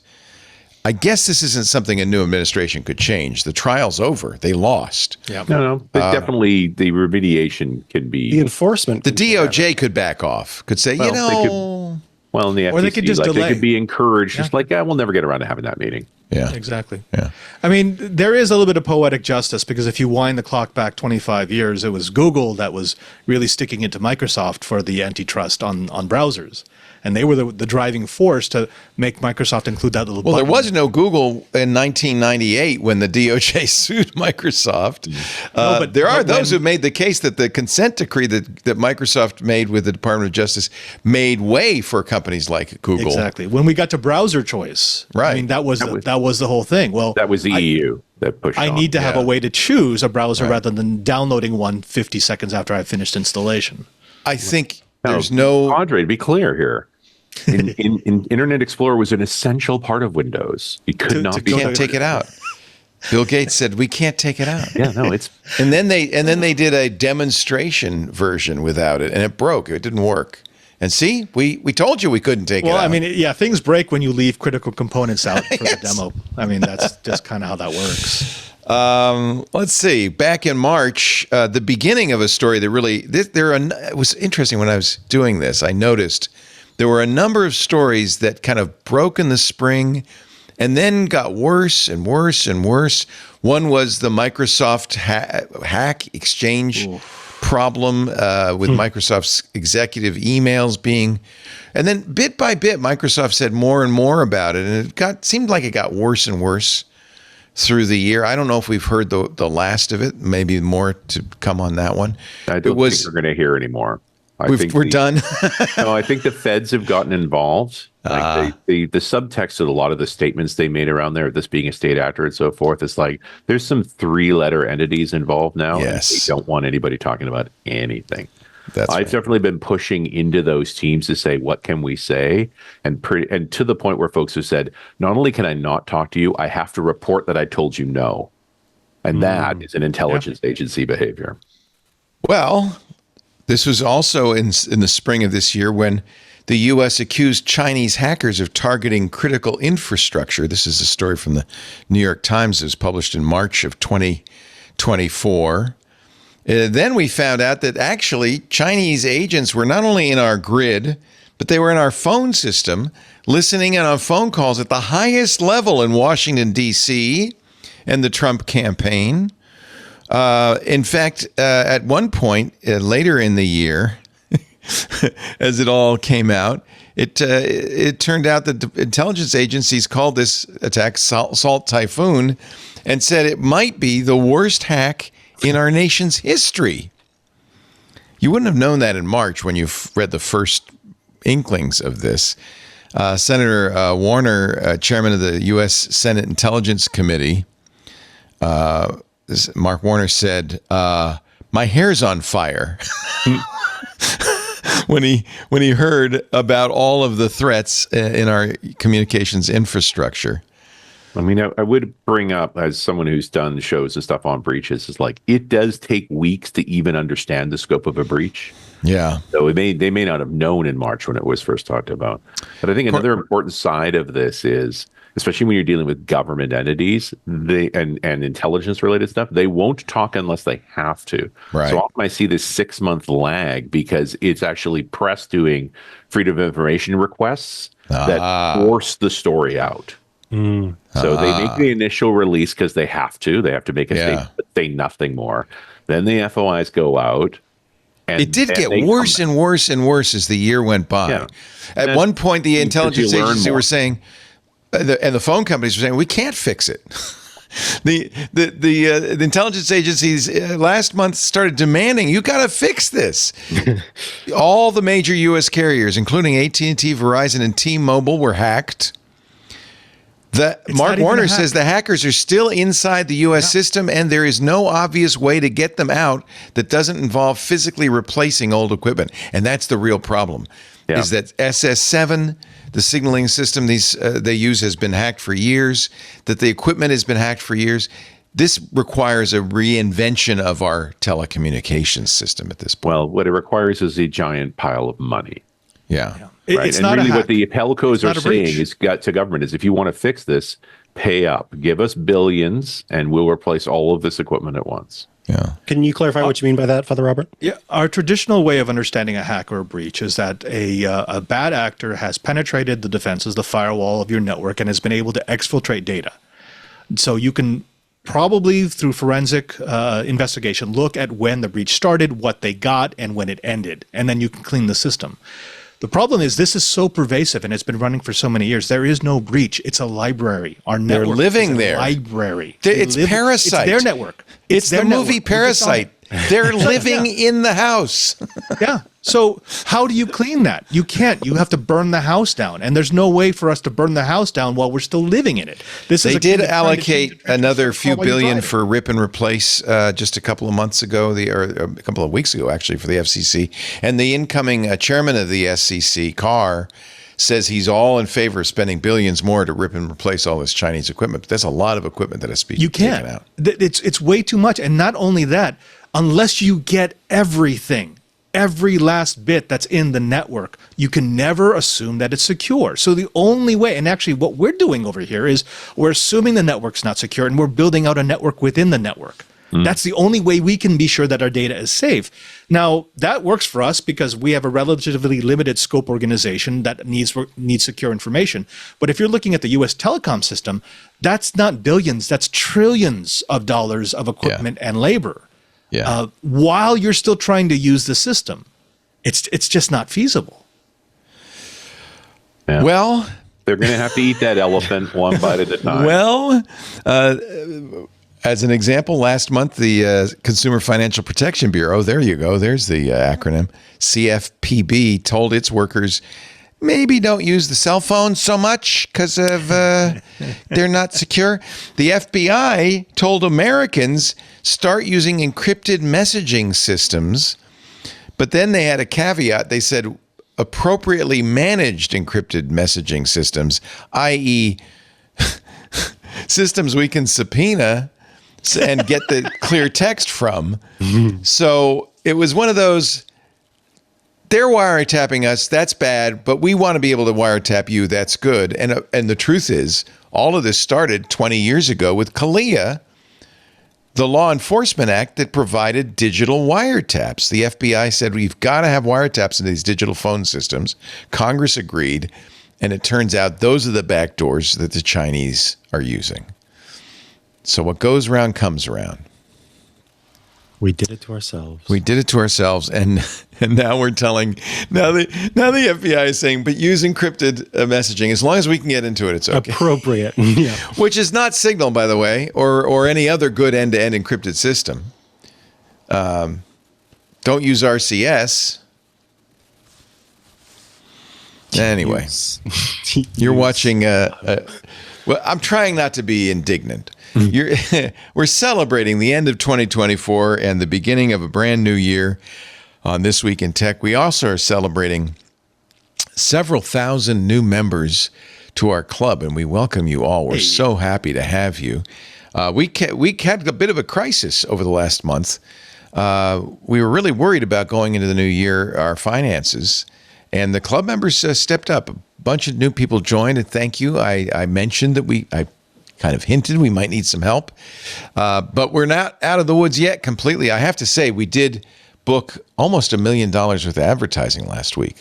So, but it costs much more than that to run Twit. So your help is still very, very important. We love our advertisers, but we also love our club members. If you're not yet a member, $7 a month, ad-free versions of all the shows. You get to watch Micah build little tiny furniture in Micah's Crafting Corner. We do our coffee show. We're going to do more of those with Mark Prince. We're going to do some more Christopher Marquardt, our photo guy, is doing a monthly photo segment. Stacy's Book Club went so well this week. We're going to do more of those. All of those appear in the Twit Plus feed. The club members make it possible for us to stream everywhere, by the way. We are now streaming not only in the Club Twit Discord. To me, that's the best benefit. The Club Twit Discord is a great place to hang out with nerdy people, having a grand old time. Full of animated GIFs too, I must say. So that's part of the benefit, but you also get the special events, the community, the sense of the community, and the warm feeling that you're helping us stay on the air. If you like the shows we do, that's how you vote.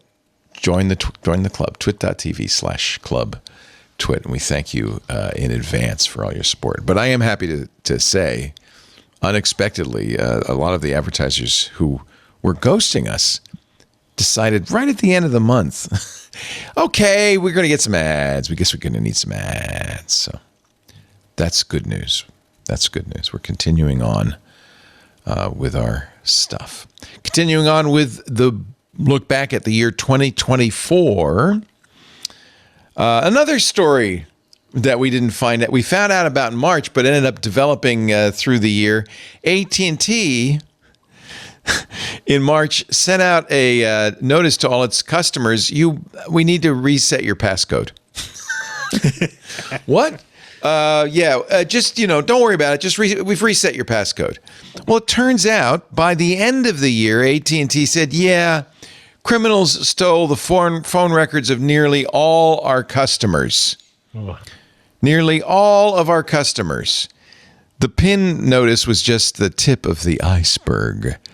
If you are an AT&T customer, you should know that the stolen data contains phone numbers of both cellular and landline customers, AT&T records of calls, and text messages, the metadata, not the content, for a 6-month period between May 2022 and October 2022. Okay. Don't we have a law about timely disclosure? Yeah, I don't understand. I think companies are saying, well, we told you what we knew when we knew it. Yep. Yeah, well, it takes time to fully understand the scope of a problem, right? You do have to bring in a team. It takes a lot of analysis to really put a picture around it. And you're not and while you're doing that, you're assembling your PR crisis team. Right. It's pretty embarrassing, isn't it? Yeah, but if you handle it correctly, it goes away quickly, right? Like the reality is that breaches have very low consequences to most companies if they use the experts. There's a group of folks there who make a living handling these disclosures, putting them out there in a way that they fully disclose, they're compliant, and the news story dies within a couple of months or so. Actually, I think the biggest breach of the year was National Public Data. A data broker that had information pretty much on everybody. And pretty much all of it was exfiltrated, including, by the way, Social Security numbers. Because we found out it's not illegal to collect and sell people's Social Security numbers. We found that out because the FCC announced just a couple of weeks ago they're thinking about making it illegal. We're thinking about that. What do you think? So the National Public Data breach, it's 2.7 billion data records. A lot of them were duplicates because otherwise it would be everybody in the world. But it did include, this was in August, Social Security numbers. I found my Social Security number. So did Steve Gibson. National Public Data went out of business. I put that in air quotes because I think all they did is change their name. But the problem really is that there are many, many data brokers, and there is no consequence for being a data broker, or as you said, Richard, really, for having a breach. They just change their name and get on with it. Crying out loud, Ashley Madison is still in business, and there's a good example. All of the data proved that their entire business model is a lie. Who would trust Ashley Madison after that? Well, yeah. If your data is going to get leaked and you're not actually talking to a real person. No women. Yeah. They're all bots. Still going. I mean, that's Palantir's business model. And they're employed by the U.S. government. Which part of it is their business model? I just clarify. Yeah. Data collection. Okay. And actually, it's not fembots. It's not. They're not in the fembots. Why are you stuck on fembots? It's a thing. But I mean, their business model is selling data to the government that our government couldn't gather on us. Exactly why there's no law against civil it. Rights. Yeah. There's no law against it because that's the easiest way for law enforcement and intelligence agencies to get information about us. No, it's not up to them. Ultimately, you have a Congress that passes those laws. I've heard we have a Congress. Yeah, I was going to say when it rarely does. I don't know what they're actually up to these days. They're nervously staring at Twitter these days. Actually, Elon Musk's account. Elon. One of the big debates this year was, should kids be allowed to have cell phones in schools? No. I think not. And more schools are banning it. California passed a law. This story from April. California passed a law saying schools may order kids to leave their phones at the door. But some of this comes along with the moral panic over cell phones making kids crazy. And I mean, like, literally mentally ill. Is it? Yeah, it's not actually a moral panic. It's a bunch of empirical data. And it's correlation, not causation, is the problem. Well, the thing that you're seeing when the schools do remove the phones is that the kids change their socialization strategies and actually tend to use their phones less. Yeah. Really? So the empirical data so far has shown that not only that just getting them out of the bubble on the routine basis helps, because then they realize they're in a bubble in the first place. Right. As a former teacher, pre-2000, that I cannot imagine teaching again with those devices in my classroom. Their attention would be so much more divided even than it was back then. Yeah. And parents push back because they want to be able to reach their kids. Plus, with it's happened several times during school shootings. This is when kids are able to reach their parents and say, "We got a problem." But that has a different solution that's not related to the phone, but no one wants to. That's a separate problem. Well, look, only one country has that problem, Padre. Yeah, exactly. Or as the Onion says, the one country that says we can't do anything about it, it keeps happening. School shootings have raised parents' anxiety. This is from Wall Street Journal in April. As a mother of 3, I'm certainly worried. I think it's probably, what's the harm of saying to the kid as they go into the classroom, put your phone in the rack, turn it off and put it in the rack. I think that's the right thing to do. Absolutely. I was in a high school classroom last week doing the day of tech careers and things, and that's exactly what they did. Those are high school students, 15 to 17-year-olds. They all have phones, and as they came into the room, they all put them in a rack. And then, but then there's the next step beyond that, because if you buy into that, maybe the next thing you're going to say is we should ban social media for kids. New York passed a bill to ban, in a very loosely defined, addictive social media algorithms for kids. It's not really clear how they're going to enforce this. Australia passed something even more draconian. Kids under 16 are not allowed to be on social media. They're also unclear on how it's going to be enforced. Part of the problem is that when someone under 16 has an incident, it gets traced back to social media, the social media company gets heavily fined. Right. That terrifies them, of course. Well, but the issue becomes how do you identify the age of a user? Without that's going to be their problem. That's what the Australian legislature says. That's your problem. You figure it out. They have a year and a half to figure, or a year and a month now to figure it out. The New York they've been largely complying with COPPA, which was 13 and under. Right. So. But where do you draw the line, though? Because what is the extent of the social media company's responsibility if I put in a prompt that says, are you over 13? Yes. What is your birthday? And the kid lies. Will the social media company still be held responsible? Well, and that's what COPPA has had them facial recognition. And exactly. And COPPA has been widely ignored by, kids just lie. Yeah. Parents often lie. Mm-hmm. And I think the Australians are going to make the right play, which is just when an incident happens, we're going to come at you, and it's going to cost you a lot of money. I want to err on the side of freedom. I believe that's a good default to have, to say, look, this is something that we can't legislate, because if you start legislating what you believe is unhealthy, what else goes on the list? Video games? Maybe video games should be on the list. They've been satanic panicking about it for generations. But I think the way that we can explain it to people is, we're in the middle of an epidemic right now. The rules have to change. The rules are, at least for now, we have to use a different set of rules because we are so deep in it, that's the only way to pull ourselves out. We all know that social media is having a terrible effect on the development of children. We know that's not a rumor. That's we have empirical studies that show it affects the way that kids think, not for the better.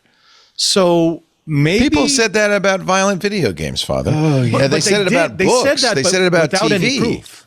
They said that, but without any proof. We've actually got people who did clinical scans of children who were using social media, and they found that, the development of different parts of the brain changed. So it's not, I think there's something wrong here. It's, let me show you what's wrong.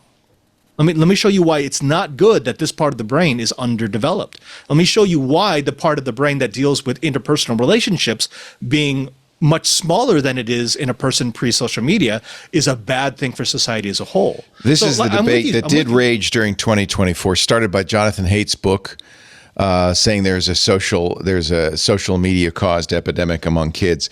There are a number of experts in the field, which Jonathan Haidt is not, That's true. Who debate his findings. In fact, here's Candace Odgers, who in fact does study this. Her piece in Nature was a review of Jonathan Haidt's book, The Anxious Generation: How the Great Rewiring of Childhood is Causing an Epidemic of Mental Illness. She says correlation does not equal causation. It seems it's an easy thing to say. Well, I see all the cell phones in the kids' hands. It must be causing this problem. But she says hundreds of researchers have searched for the kinds of large effects suggested by Haidt.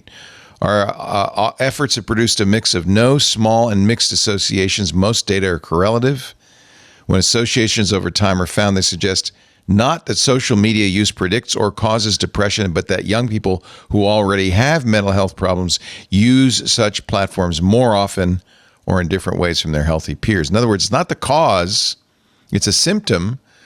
And her problem with the prescription that Jonathan Haidt comes up with is it doesn't solve the problem, it solves a symptom, and we're not really addressing the roots of the problem.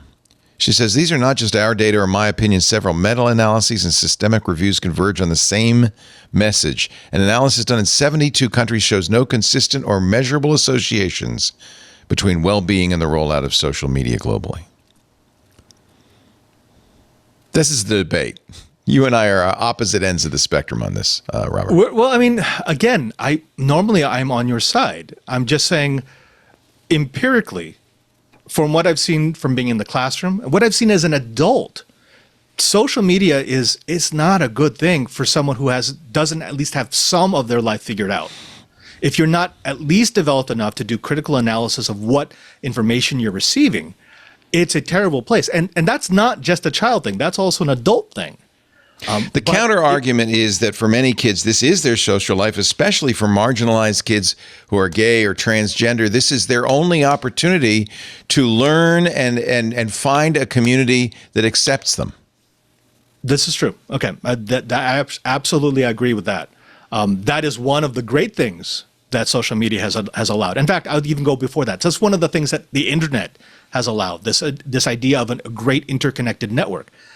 However, this then becomes a greater good argument. So yes, there are edge cases, but are the edge cases worth what we're seeing in the development of Generation X, the millennial generation, Generation Z? And I don't think that an outright ban is the answer. The idea is, how do we get to moderation? Like, what I like about the school thing is it's an interruption in the addiction poke. Yeah, I have no problem. Yeah, I agree with you. No problem with saying no cell phones in class. That's obvious, right? I used to be on the board of a local high school, had a one-to-one program, the early days where you give every student matriculating gets a laptop. And teachers learned you have to say, close the laptops. Yeah. You can't use the laptop while we're, talking in class. And moderation has to be taught. It has to be taught. And I think that's the problem with a ban, is that you're going to now have a kid who, until the age of 16, had no access to this, and suddenly is going to have unlimited access to it. But we also limit access to alcohol, and we limit access to driving. Like, there is a concept of a minimal capable function level before you can take responsibility for such a device. That's reasonable. To finish Odger's piece, researchers... she says, there are unfortunately no simple answers. The onset and development of mental disorders such as anxiety and depression are driven by a complex set of genetic and environmental factors. Suicide rates among people in most age groups have been increasing steadily for the last 20 years in the U.S. Researchers cite access to guns, exposure to violence, structural discrimination and racism, sexism and sexual abuse, the opioid epidemic, economic hardships, social isolation. And I will add to this, the isolation of the COVID pandemic, which sent a lot of kids home from school for several years, and really, for a lot of kids in that age group, retarded their social development. So there's a lot of reasons, and I think you focus on banning social media, you maybe are not considering the wide spectrum of things. On the other hand, I agree with you that both of you, Richard and Robert, that there are appropriate things you can do. I just think the ban of the entire thing to kids under 16 is. I'm grateful for the Australians to do the experiment. Let's see what happens. Right? Like, let's see what happens down under. Useful data for the rest of us. Yeah. I mean, everyone was saying the same thing when Australia banned guns. Said this will never work. It hasn't been proven that there's a causal. It did work, didn't it? It worked. It totally worked. So go on. After the Tasmanian massacre, they had a huge gun buyback. They banned guns, and it worked. You're watching This Week in Tech, our year-end edition with three of my favorite people. We do this every year. We try to bring in our. No, I know who is that. Robert saying we bring in our regulars and have a great time talking about what happened in the year past. Next week is a best of episode, clips from the whole year, and then we will reconvene with a brand new episode of This Week in Tech on January 5th. All the shows are going to have best ofs for this week because it's a Christmas week, of course, and that will continue through New Year's Day. And I think we'll get back onto our regular schedule with Twit on January 5th. I don't know. Are you doing a Tech News Weekly on January 2nd, Micah? No, it'll be the week after. The first new show of the new year will be this show in 2 weeks. So I hope you've saved up some old shows. And if I get really lonely, I might get on the streams and do something. I don't know. There will be club shows. You know what? 2025 is going to be awesome. Wait, everything is going to be great. Yeah, you're right. It's going to be wonderful. Okay, this January 2nd hold that as long as we can. So Tech News Weekly will be the first show back January 2nd. And Benito said there's going to be some club shows. What are the club shows? The club shows, Hands on Windows, will have a January 2nd episode. I'm not sure if Michael's Hands on Mac. Oh, never mind. So you guys are getting back to work early.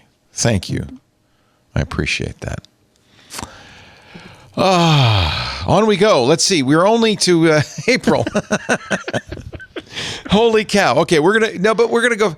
Oh, here's one of my favorite things. In May, did you watch OpenAI's reveal of GPT-4o with the Scarlett Johansson voice built in?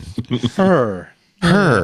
Yeah, and who tweeted that out? Wasn't it Sam Altman actually just tweeted the word "her" just to make it very obvious? That turns out that might have been a mistake. Scarlett Johansson was shocked and angered. I'm shocked and angered, she said. Well, when she heard OpenAI's voice. Competent too.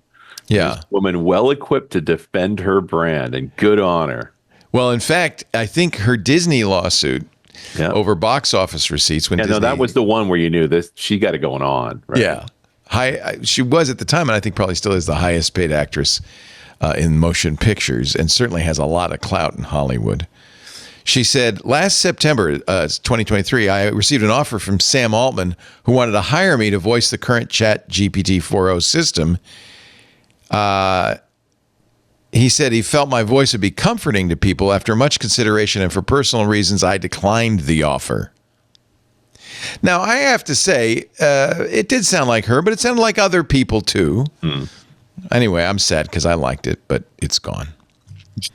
There are other voices. There are other voices. I found myself rarely using the voice interaction. I used it a lot at first. It was fun, different, but now I just type. This was a good year for AI in general, though. Despite Sam Altman's over-the-top proclamations, and AGI is just around the corner, and AI is soon uncomfortable. He said that earlier in the year, and then he also said in his weird AI manifesto that you shouldn't worry about making a living because universal basic income is going to take care of everybody. That the productivity improvements of AI would make it possible for everybody not to work. Another kind of cultism going on here. What kind of world do you live in where you must not know the price of anything that you really believe that that's going to happen? Yeah, a billion here, a billion there, and you get indifferent to a lot of reality. Yes. Benito opened my eyes. What does a banana cost anyway? $10? $10. Eggs, they're $100 each. How do we live?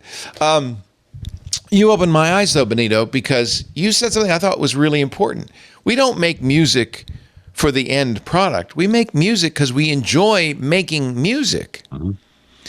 We don't let AI take away all the things we enjoy so that we can sit on our ass and collect universal basic income? We're going to always make music. There will always be musicians. Yeah, even if musicians never make another cent from today on, people will still make music. Of course. And we've seen it happen before with chess. I remember when, Deep Blue beat the world champion, and it was everybody saying, "Well, that's it for chess. It's beatable." And in fact, the computer you put on your phone these days can beat grandmasters. I mean, it's really good. Still play chess. Love playing chess because we love playing chess. It didn't stop our interest in creation. Yeah, everywhere There's they've another tested story. universal basic income, people only do one of two things. They either start their own business or they go get more education. But in both kind of to make more money, right? Or because they more to do things that matter. We want to work. We like to work. Yeah, we want to make a difference, right? We don't want to flip burgers. I admit that, but we like to work. There's actually, when I worked at McDonald's in high school, I liked flipping burgers. I was very proud to be on the grill. That was like, I made it. I was on the shake whopping machine. floors and washing toilets, right? Yeah, see, the shake machine, you start on the shake machine, but that's not. That was the last time I ever ordered a shake. When I saw what was in there when I was cleaning that thing out, I'm like, yeah, that's sorry. So at McDonald's, anyway, you moved from cashier to shakes to fries. And then if you didn't scald yourself with oil, then you got to move to the grill. I never got to the grill. My career cut short before I reached the pinnacle. So. It's the pinnacle. And I loved it. I loved working at McDonald's because one of the things they said is always be busy. There's always a surface to wipe. You're always doing it. People like doing stuff. We like working. We don't take it away from us. Anyway, I don't think we're seeing AGI, but more and more we saw this year AI doing some amazing things. Notebook LN from Google. AI can make podcasts. Oh, yeah. Well, that was those automated voices sound a lot like me. It was eerie. It was eerie. Yes, it was the pauses and the voice clearing and the little vocal ticks that really sold that. I mean, it's still not incredibly realistic when you started to listen to what they were saying. Yeah, but if it was just going past your ear, just going past your ear, you would think that somebody was listening to a podcast. I wanted to say the thing that stuck out to me in terms of AI this year didn't come until I think last week, maybe 2 weeks ago. I have been having a whole heck of a lot of fun using Gemini's new research tool, where it's you basically can set it on a task, and what it does is it creates a research plan where it will go out and look at a bunch of different websites to gather information, and then after it's gathered that information, present research to you. So I had just I wanted to see how it would work, and so I said, help me create the best gluten-free sugar cookie recipe for making Christmas cookies that I can cut out. So I said, then it said, okay, you're going to want something that's gluten-free. You're going to want something where the cookies will hold their shape. You want something that is, that tastes good, that can receive icing, I'll go look at all these sites. It went and visited like 25, 30 different recipe sites and read everything that was there and combined that together to provide not only a recipe, but also tips that people in the comments had, tips that were part of the recipe that said, here's how you do it just right. Here's what you should do before. Here's where there were pitfalls.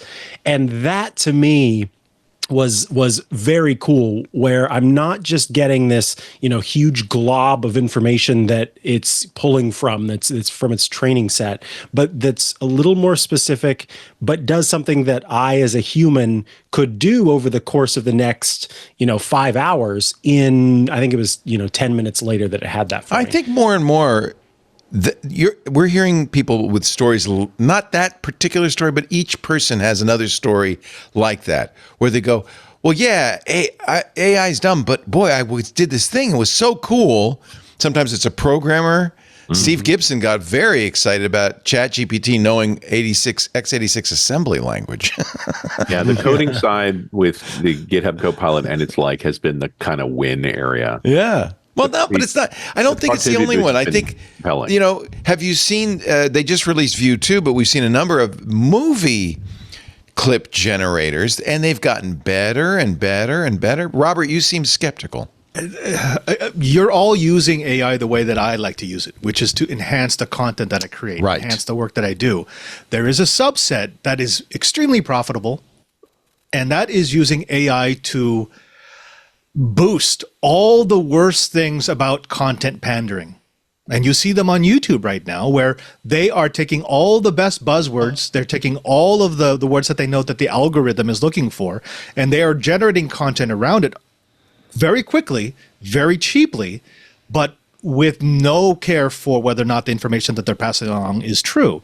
And I have seen what that's been doing, especially in older communities that I work with in Nevada, where they're stuck on YouTube all day watching video after video that has been custom tailored for them that contains not an iota of real information. It's pink slime. It's pink slime, and humans it's do automated. that. This goes back. My eyes were opened with Kevin Rose's Dig, which was a really cool thing. But once people figured out the algorithm, they started gaming it, and it killed it. Yeah.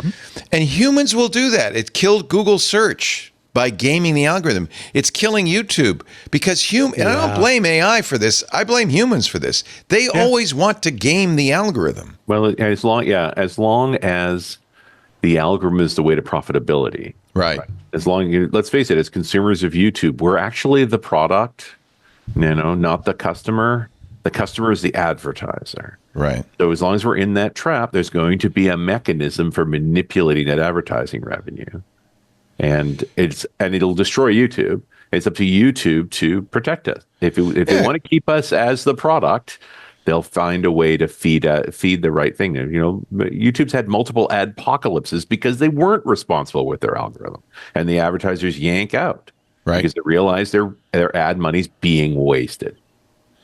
So this is the problem with AI, I think, in general, is that it's being advertised, it's being marketed to everybody as whole cloth creation. Make something out of nothing, and that's not really how what you guys would use it for. Is the actual way as a supplement, as like a AI is best when mixed with a human. But see, that will never be profitable. I don't think. Like that side of it will never be profitable. Well, what's profitable is that we will buy these AI facilities. So that we can mix it with humans, right? So that it can be an assistant or a helper. Meantime, that's why Microsoft Recall had such promise. GitHub Copilot free if you're using Visual Studio Code or any other methods. This is the other part of the story. In July, Google admitted, AI is costing us a lot in emissions. Their emissions jumped 50% over 5 years. It's not sustainable.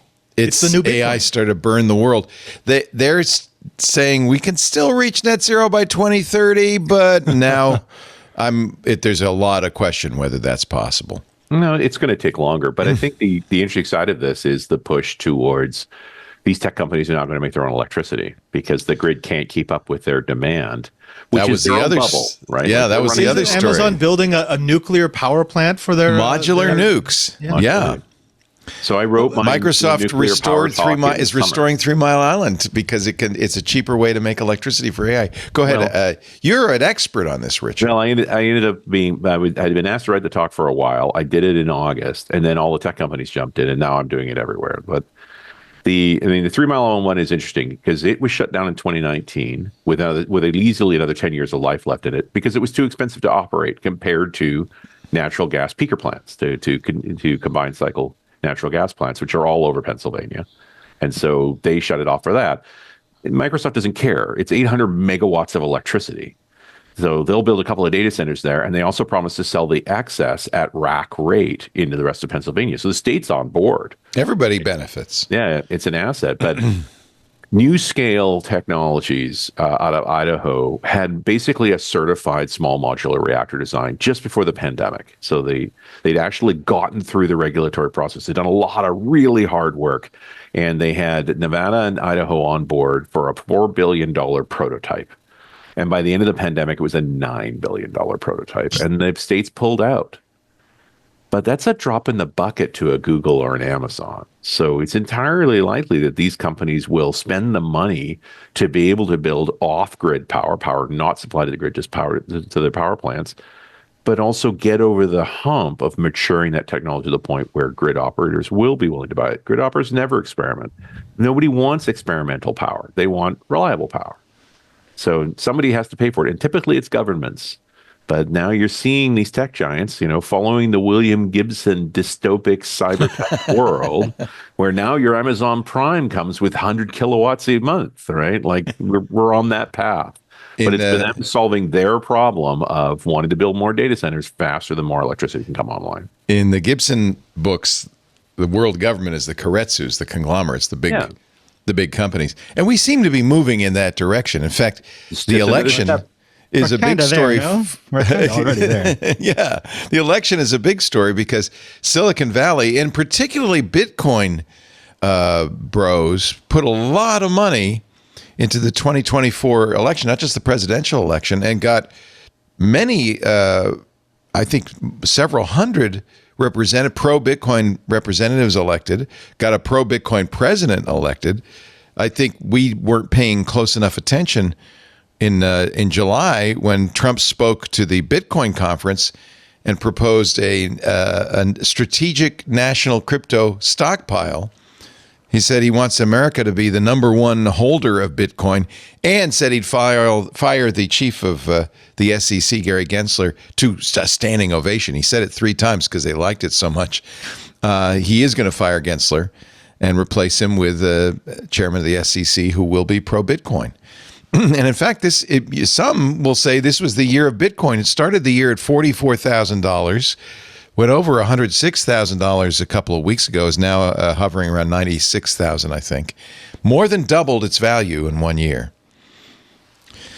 Yeah, I made a lot of money off of that. So thanks for that announcement. You had Dogecoin, I thought. I had Dogecoin, which I cashed in and then started playing the crypto field. By the way, Doge is doing very well. Have you made a lot of money on Bitcoin? So it was roughly cashing in about $8,000 worth of Dogecoin. Went through that spell from 2022. Which by the way, you didn't buy to make money. You bought it because it was a meme and you thought it was funny. It was funny, exactly. Yeah.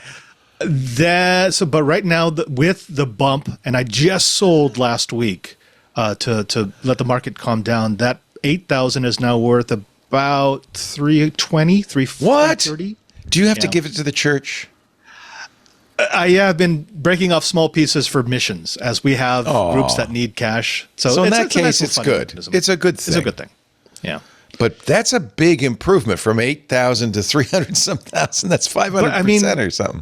It was a speculation. There's nothing there. That's the problem. Not a currency. And the other problem, I mean, it's hard enough in the stock market to know when to buy and when to sell. Timing, you can't do market timing. But it's even worse with Bitcoin because there's nothing to tie it to. Mm-hmm.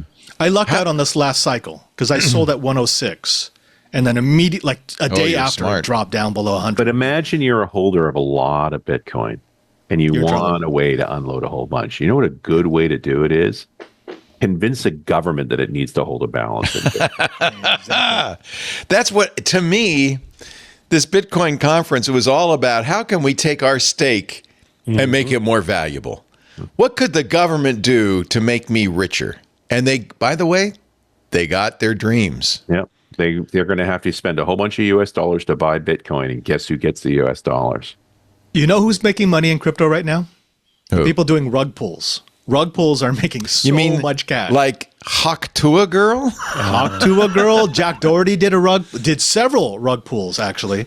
And yeah, they're raking in millions. You know, if there's any good thing that happened in 2024, it's that NFTs disappeared from the national. The Overton window slammed shut. If there's any bad thing, it's that all those NFT grifters moved into crypto. I mean, it's really the same group. The Venn diagram of NFT and crypto bros is it's a circle. So it's what else happened this year?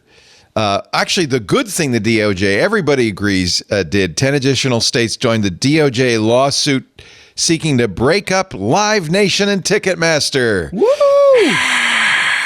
And the crowd goes wild. There is nobody I've talked to who defended Live Nation and Ticketmaster. So 39 U.S. states and the District of Columbia now join the lawsuit. Sorry? It's one of only 2 true bipartisan movements in the United States. There is a trust. Ticketmaster and daylight savings time. That's it. It's only thing we can all agree on. The president-elect says he's going to get rid of daylight saving time. I've heard it before. But don't the states decide that? The states decide that, though.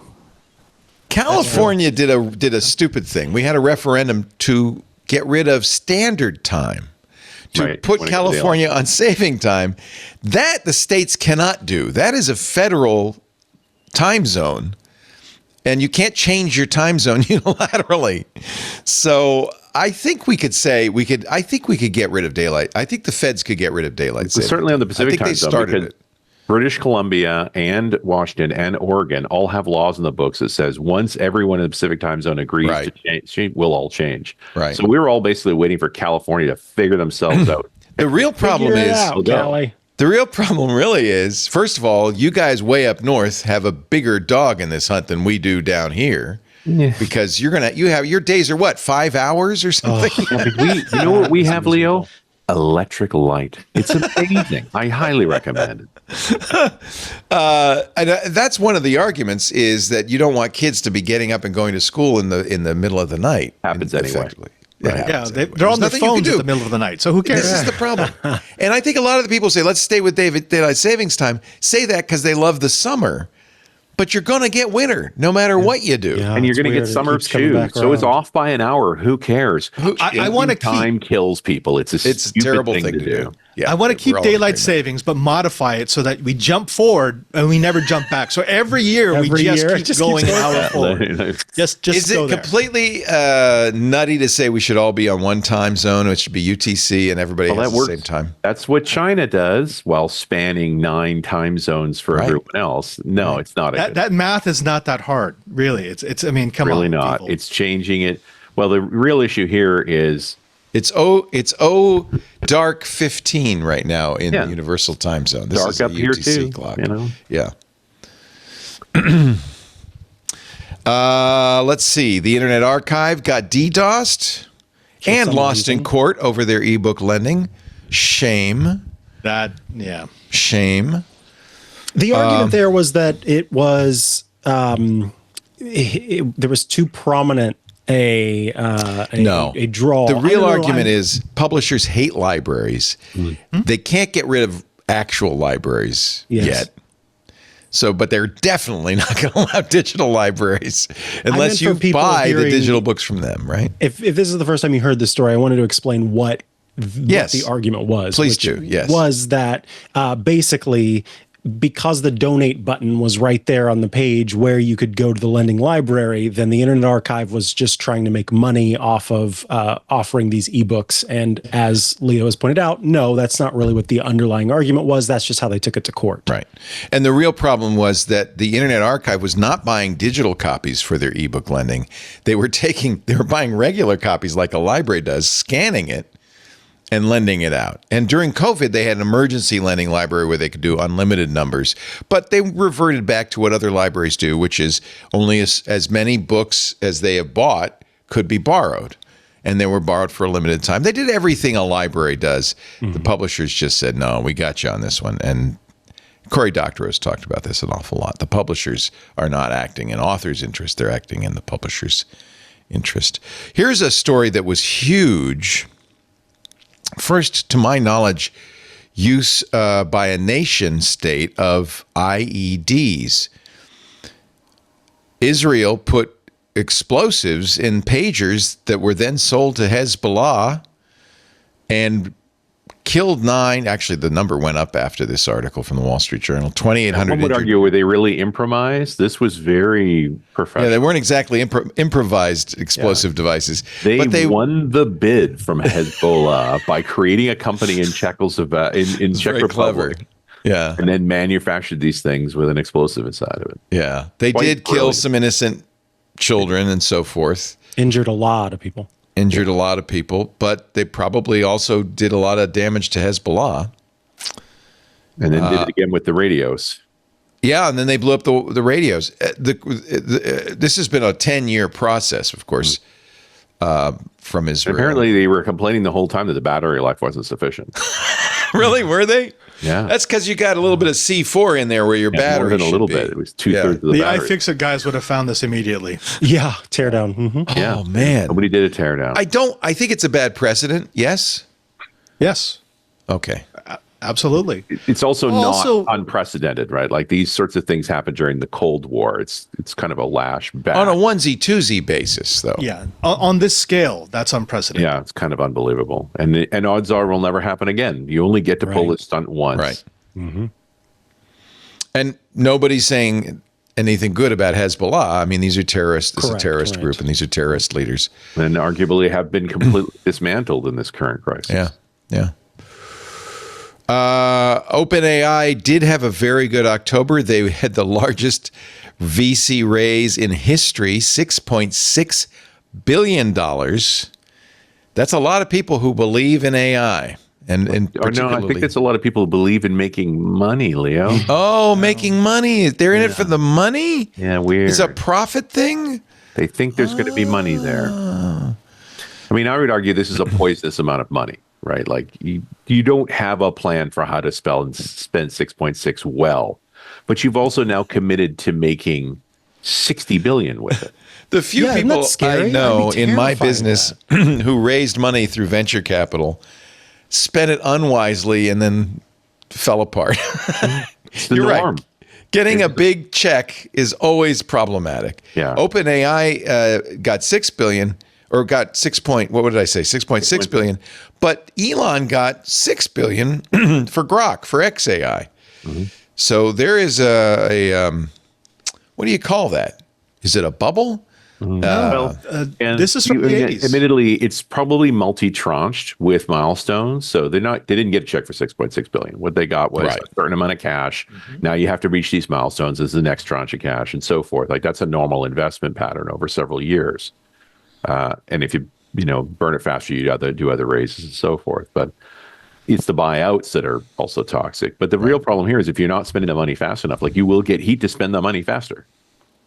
The budget. But do they have to? Because they know that OpenAI is the bee in Elon Musk's bonnet. He is the Whipley Snidelash of the, what is it?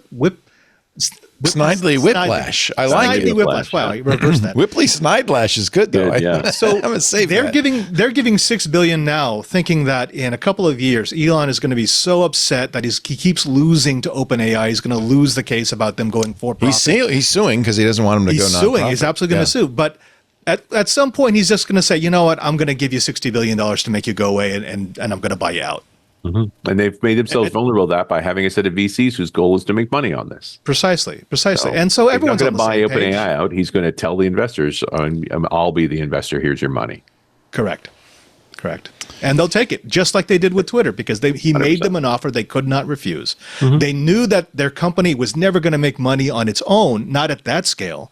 And here's a man who's going to white knight and give them everything that they want. And all he asks in return is that you kill everything that made the company special in the first place. Speaking of money for AI, a portrait of British mathematician Alan Turing as the god of artificial intelligence sold at auction for $1.1 million. Its creator, a robot named Outdo, that represents a woman with a bob haircut. There's the painting. But did it have a banana? No, they ate the banana, and that was the problem. They had to come up with something else. Yeah, I know what you're talking about. That sold for $1.1 million. $1.1 million. Probably because somebody figured this is going to be the first AI painting. It's not a bubble. It's not a bubble. Oh, was it early on? Was it early on? So it's not like early on. Well, it was. That was in November. November, August. Yeah. So November 8th. Yeah, right after the election. I can go online and use any of the AI platforms to make something that looks 9 times better than that. I know, it really is ugly, but it was painted by this robot with a bob haircut. So it's actually shaped. So it's physically painted. That's Tilda Swinton in a costume. So when we covered this article, I submitted that Ada is the piece of art here, not those things. Yeah, I think you're right, Benito. The robot is the art. Do they that's get not the what's robot? sold. No, they only got the painting. See, I think they should. So that answers the questions. What if someone paid $1.1 million for an NFT? There you go. Basically what that is. A few people did.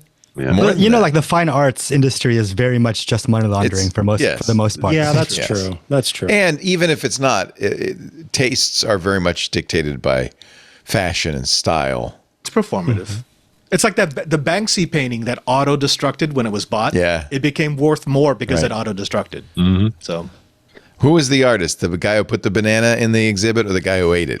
I think the guy who ate it. The guy who made the sale. Yeah. Hey, man, a con Heard of artist. selling a banana. You're watching our year-end episode. Only a few more segments. We're wrapping up pretty quickly here with Richard Campbell from Windows Weekly, the digital Jesuit himself, Father Robert Ballister. I liked this. Did you have anything to do with the Vatican, the VR Vatican, or the VR St. Peter's? That is so cool. we do not discuss projects like that because you don't want it to make into a fame thing, but probably. So I, of course, last year visited for the first time Vatican City, and I was the scale of St. Peter's is hard to imagine. Yeah. Of course, you should go. You must go to see the Pietà, to go underneath and see the bones of St. Peter and all of that. There's so much to see, but you can do this virtually at Vatican.va. I think bones aren't on display, right? Like that's no, but you can see it. I think are they on display? If you go to the Scavi tour, they are. If you know the right guy, is that it? No, not even the right guy. If you go to the Scavi tour, they are. Huh? Well, it's in this as well. You got to punch a hole at the bottom here.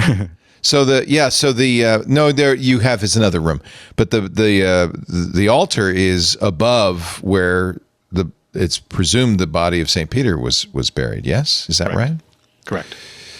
So wow, and so you can Indiana Jones your way down there. No, you don't have to you can go there directly.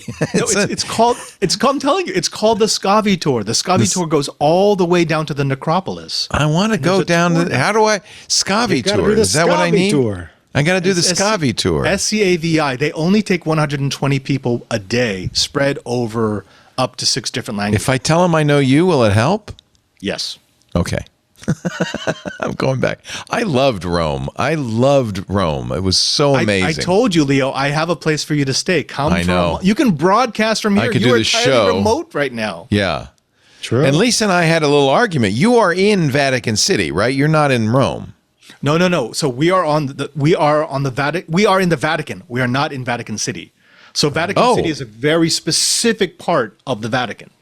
So when you come into our property, you are now in zona extraterritoriale, or you're leaving Italy, but you're not in Vatican City until you pass the wall. That's extremely confusing. Wait, what is it? What are you in? Do you have a name? Like the zona extraterritoriale. Yeah. Wow. So this is Vatican property. So we are on Vatican land. Yeah. But it's not within Vatican you're not City. in the city. Vatican City is very specific. It's a small place area right behind me. Yeah. I think this goes down to the various battles over the centuries between Holy Roman emperors and popes. Yeah. No, this is yours. No, this is mine. This is yours. And the weird thing is those pieces of land are not contiguous. I know. So there's churches that were gifted. Yeah. I know. It's very wild. Yeah. Very wild. Anyway, great to have you, Father Robert. Micah Sargent is here. I don't know whose bones he's living above, but someone's probably land seated by the. I am in a basement, so there's probably some bones. Yeah. But you're decorating it beautifully, bit by bit. It's going to take a while. Is that a gas station behind you? Gas station? No, that's a coffee cafe. Shop. Yeah, a little cafe. Oh, cute. I would bring it over, but it's plugged in, so. No, that's fine. It's got lighting. You just have to watch Micah's crafting corner. Exactly. See it evolve. Richard Campbell, Micah Sargent, Father Robert, thank you for being here. We appreciate it. You're watching This Week in Tech, our year in review episode. Netflix streamed a boxing match between Mike Tyson and Jake Paul. That was what that was, huh?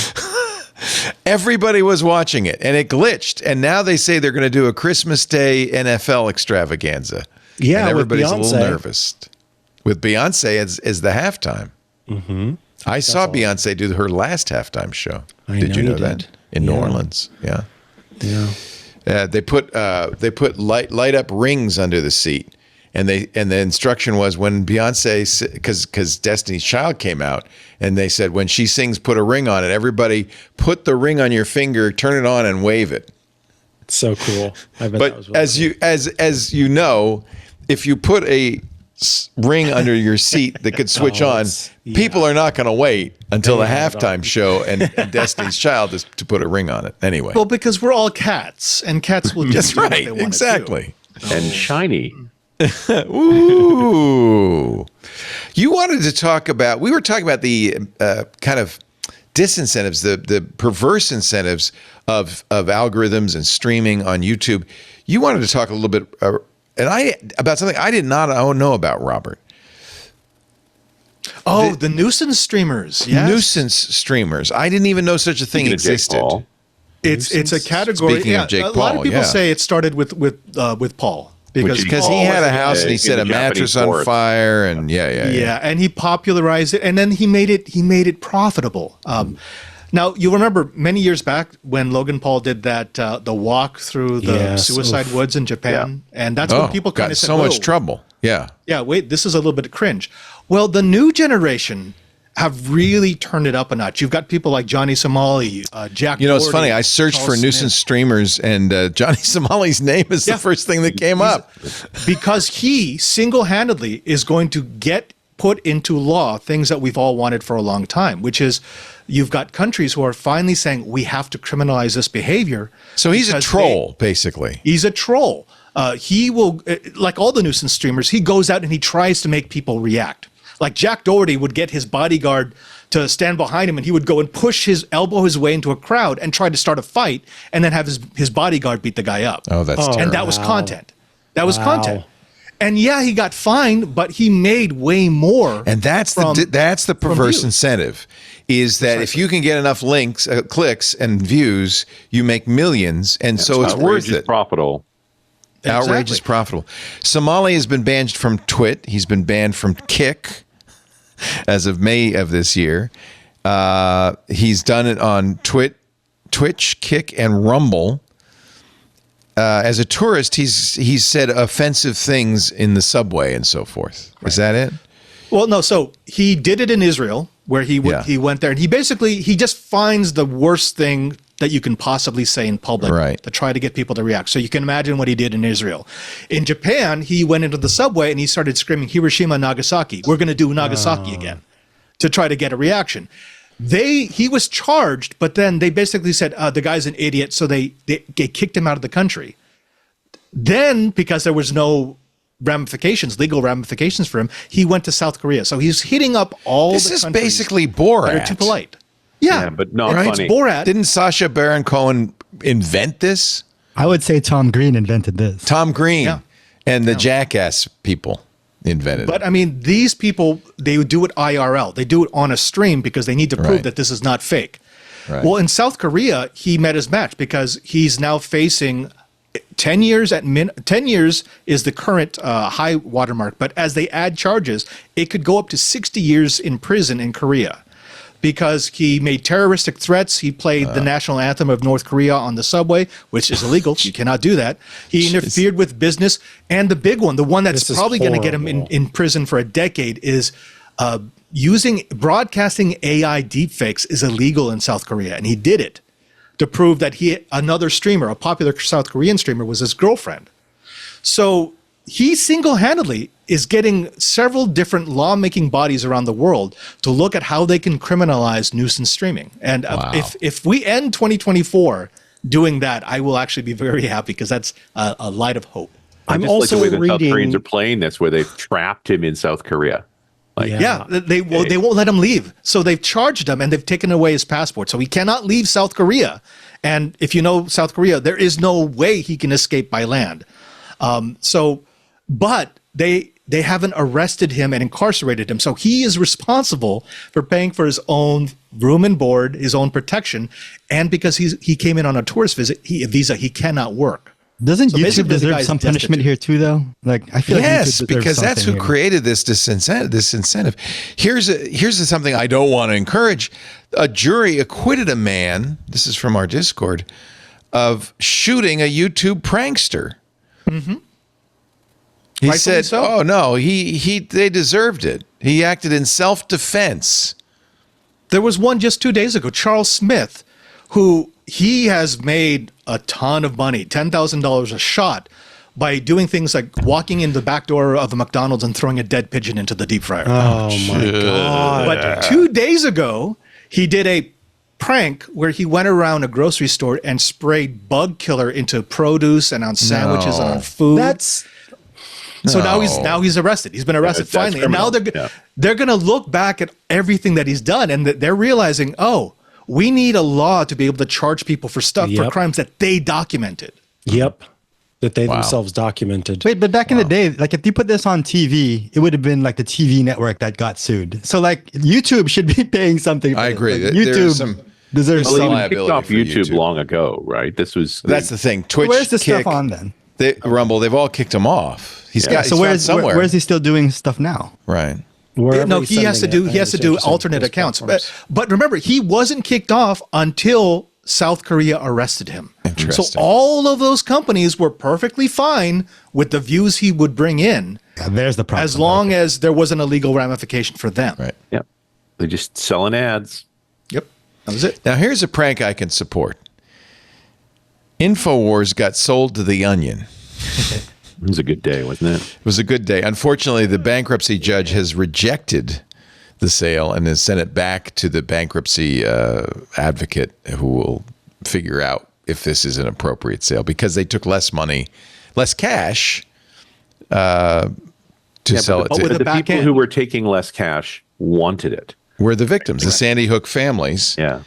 They said it's good. We don't want Infowars back in Alex Jones' hands. We'd much prefer it to be in a satire.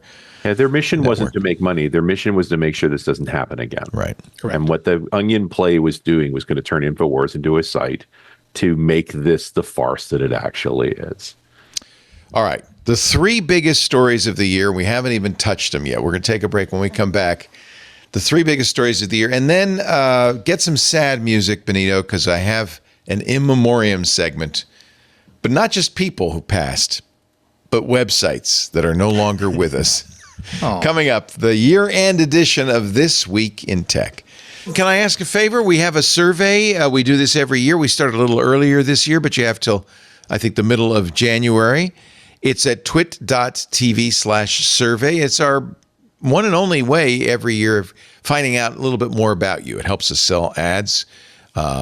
We don't reveal any personal information. Obviously, it's all in aggregate.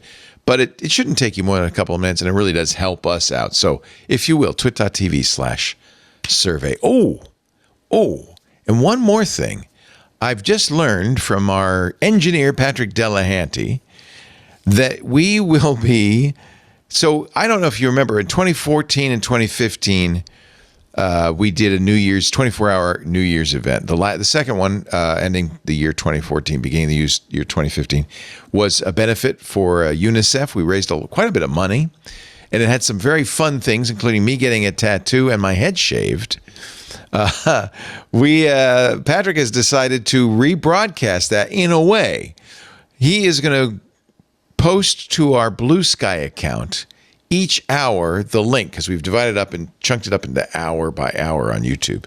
So if you are interested in celebrating New Year's with us, or the us that was celebrating New Year's in 2014, 24 hours of New Year's, follow the Bluesky Twit account, at Twit on bluesky.social. That'll be fun. Thank you, Patrick. So I said the 3 biggest stories of the year, we didn't even touch them. Intel. Number 1, Pat Gelsinger departed just a couple of weeks ago. The CEO of Intel was brought in to save the company. His plan to save the company apparently wasn't fast enough or sufficient for the board. They've fired him. Now, what's next for Intel? We spent a lot of time talking about this. This is one of Paul's rants on Windows Weekly. Richard, can you summarize? Is Intel out of business? We've been going back and forth on this a fair bit, but Intel has been a vertically integrated company from the very beginning, because largely they invented making CPUs. And so vertical integration serves when you're innovating to both be the design and the fabricator.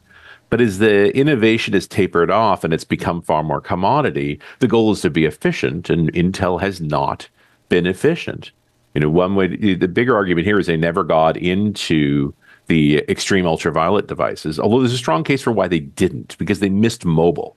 If you're only going to make a few 100 million chips a year, it didn't make sense to build these machines that you really need to make 1 billion chips a year with, which makes sense if you're in the mobile space. Did they? So this was a technology that TSMC developed, EUV.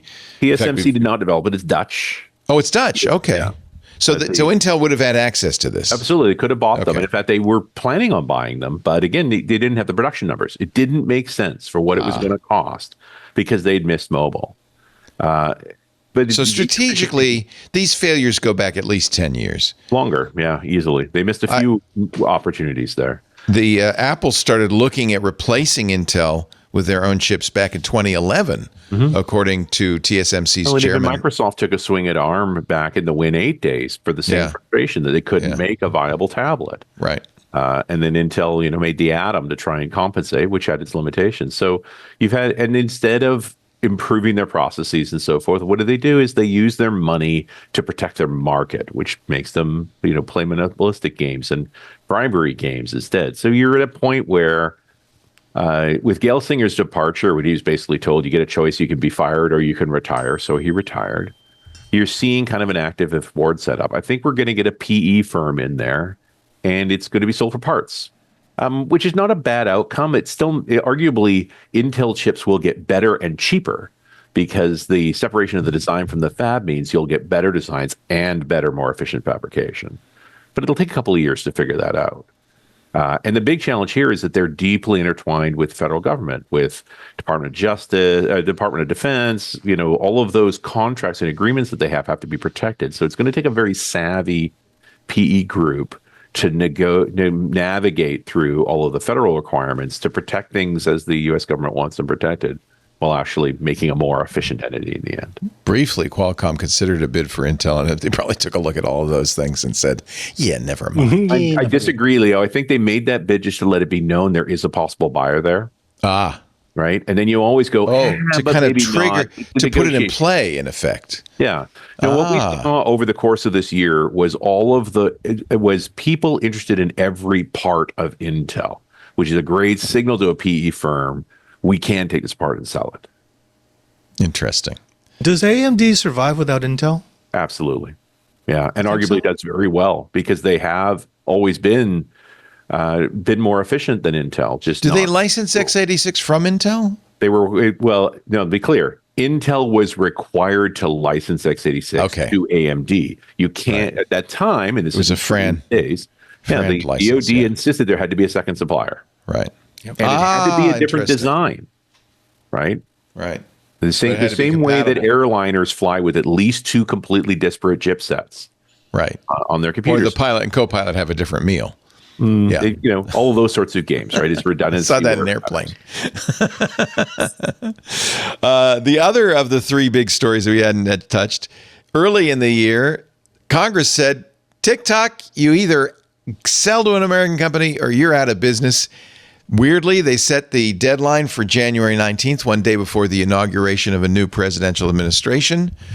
TikTok fought it, and the latest is that the Supreme Court has agreed to hear their challenge oral arguments January 10th, 9 days before the mandated sale or closure of TikTok.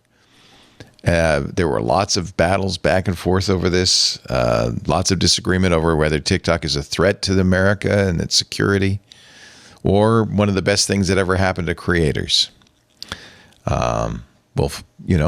The end of this story will come probably next year. Kathy Gellis, who is, as you know, one of our great lawyers, she is admitted to the Supreme Court, so she can actually write briefs and so forth.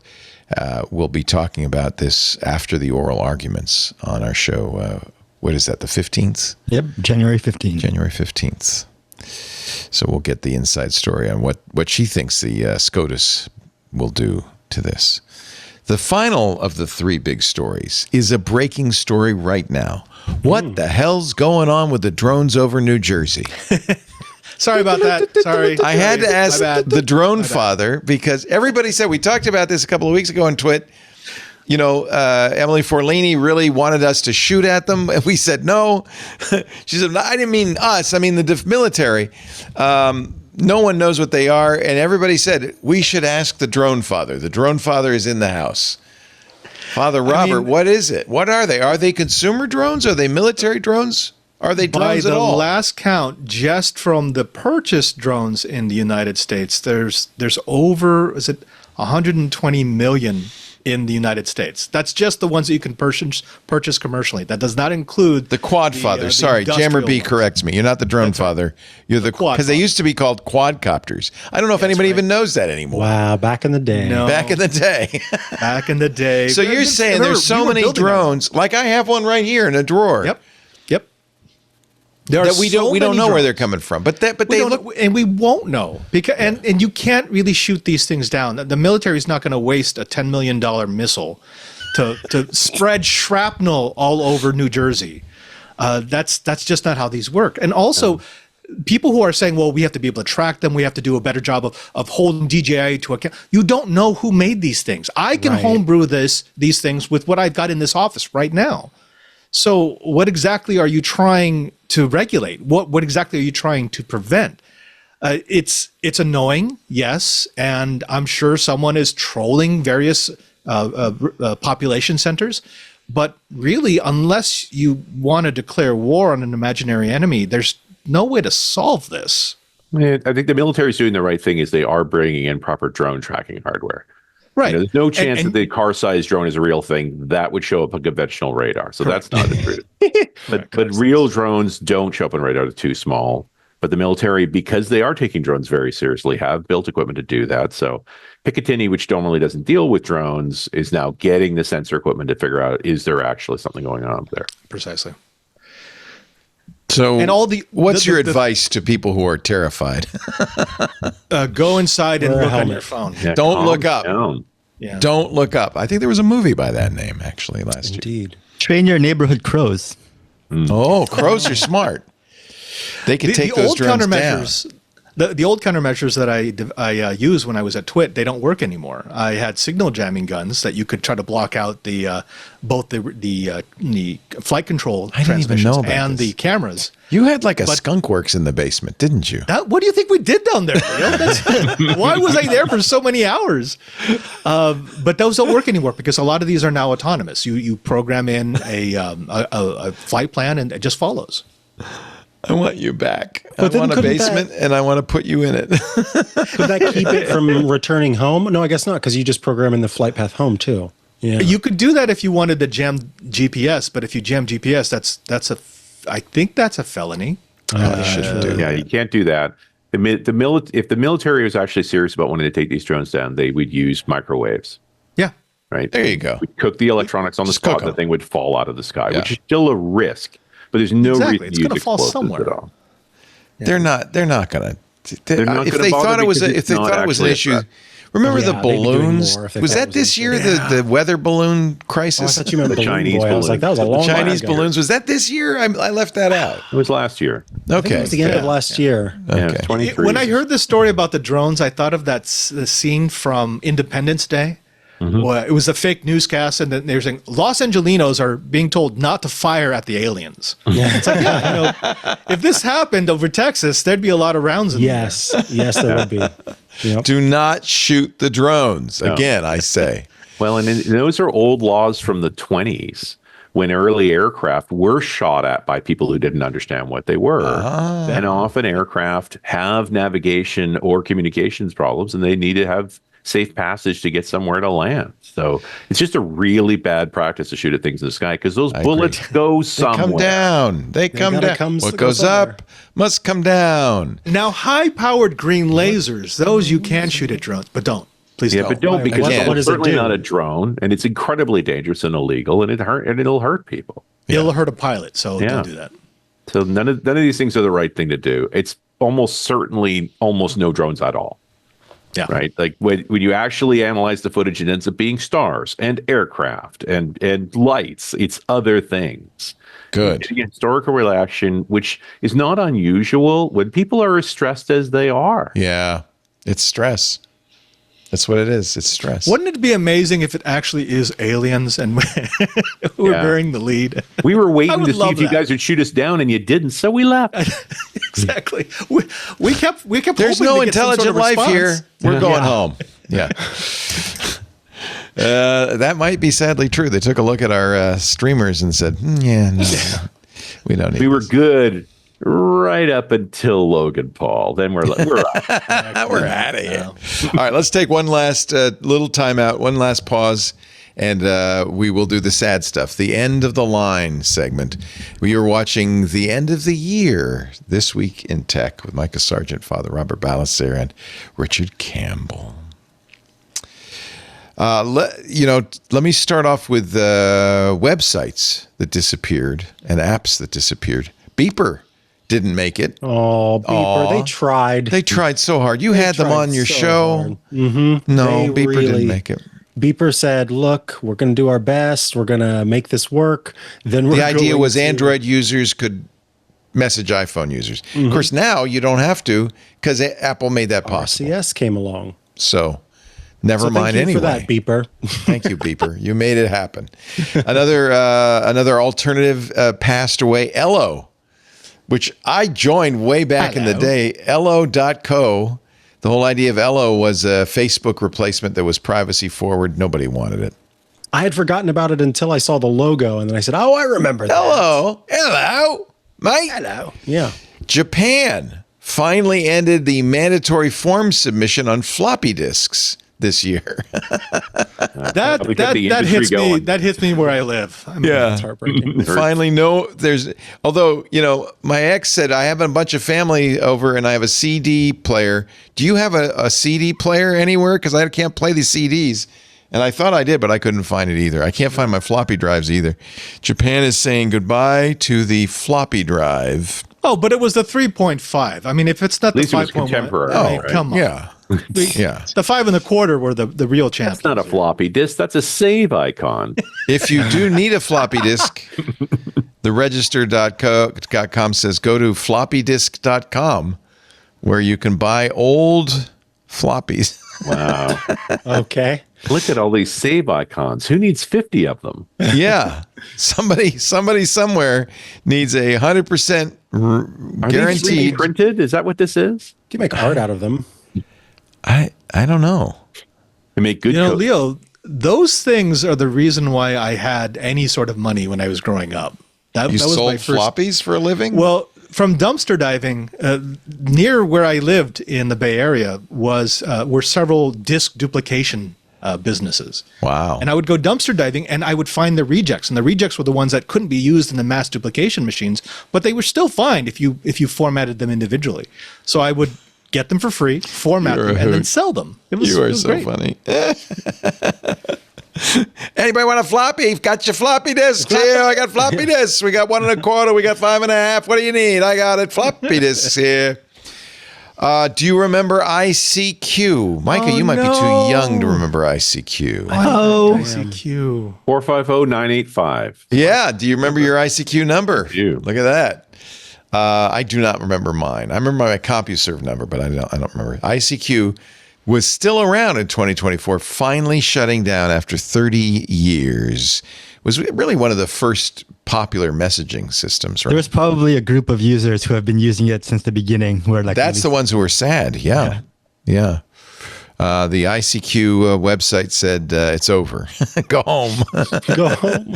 I mean, You don't have to go home, but you can't stay here. Yeah, as they exactly. say. I miss the day of instant messaging in clear text because that was fun if you were a network engineer. You could just see all these conversations Everything going past. floating through the if you had a car thing, this was the year your car thing died.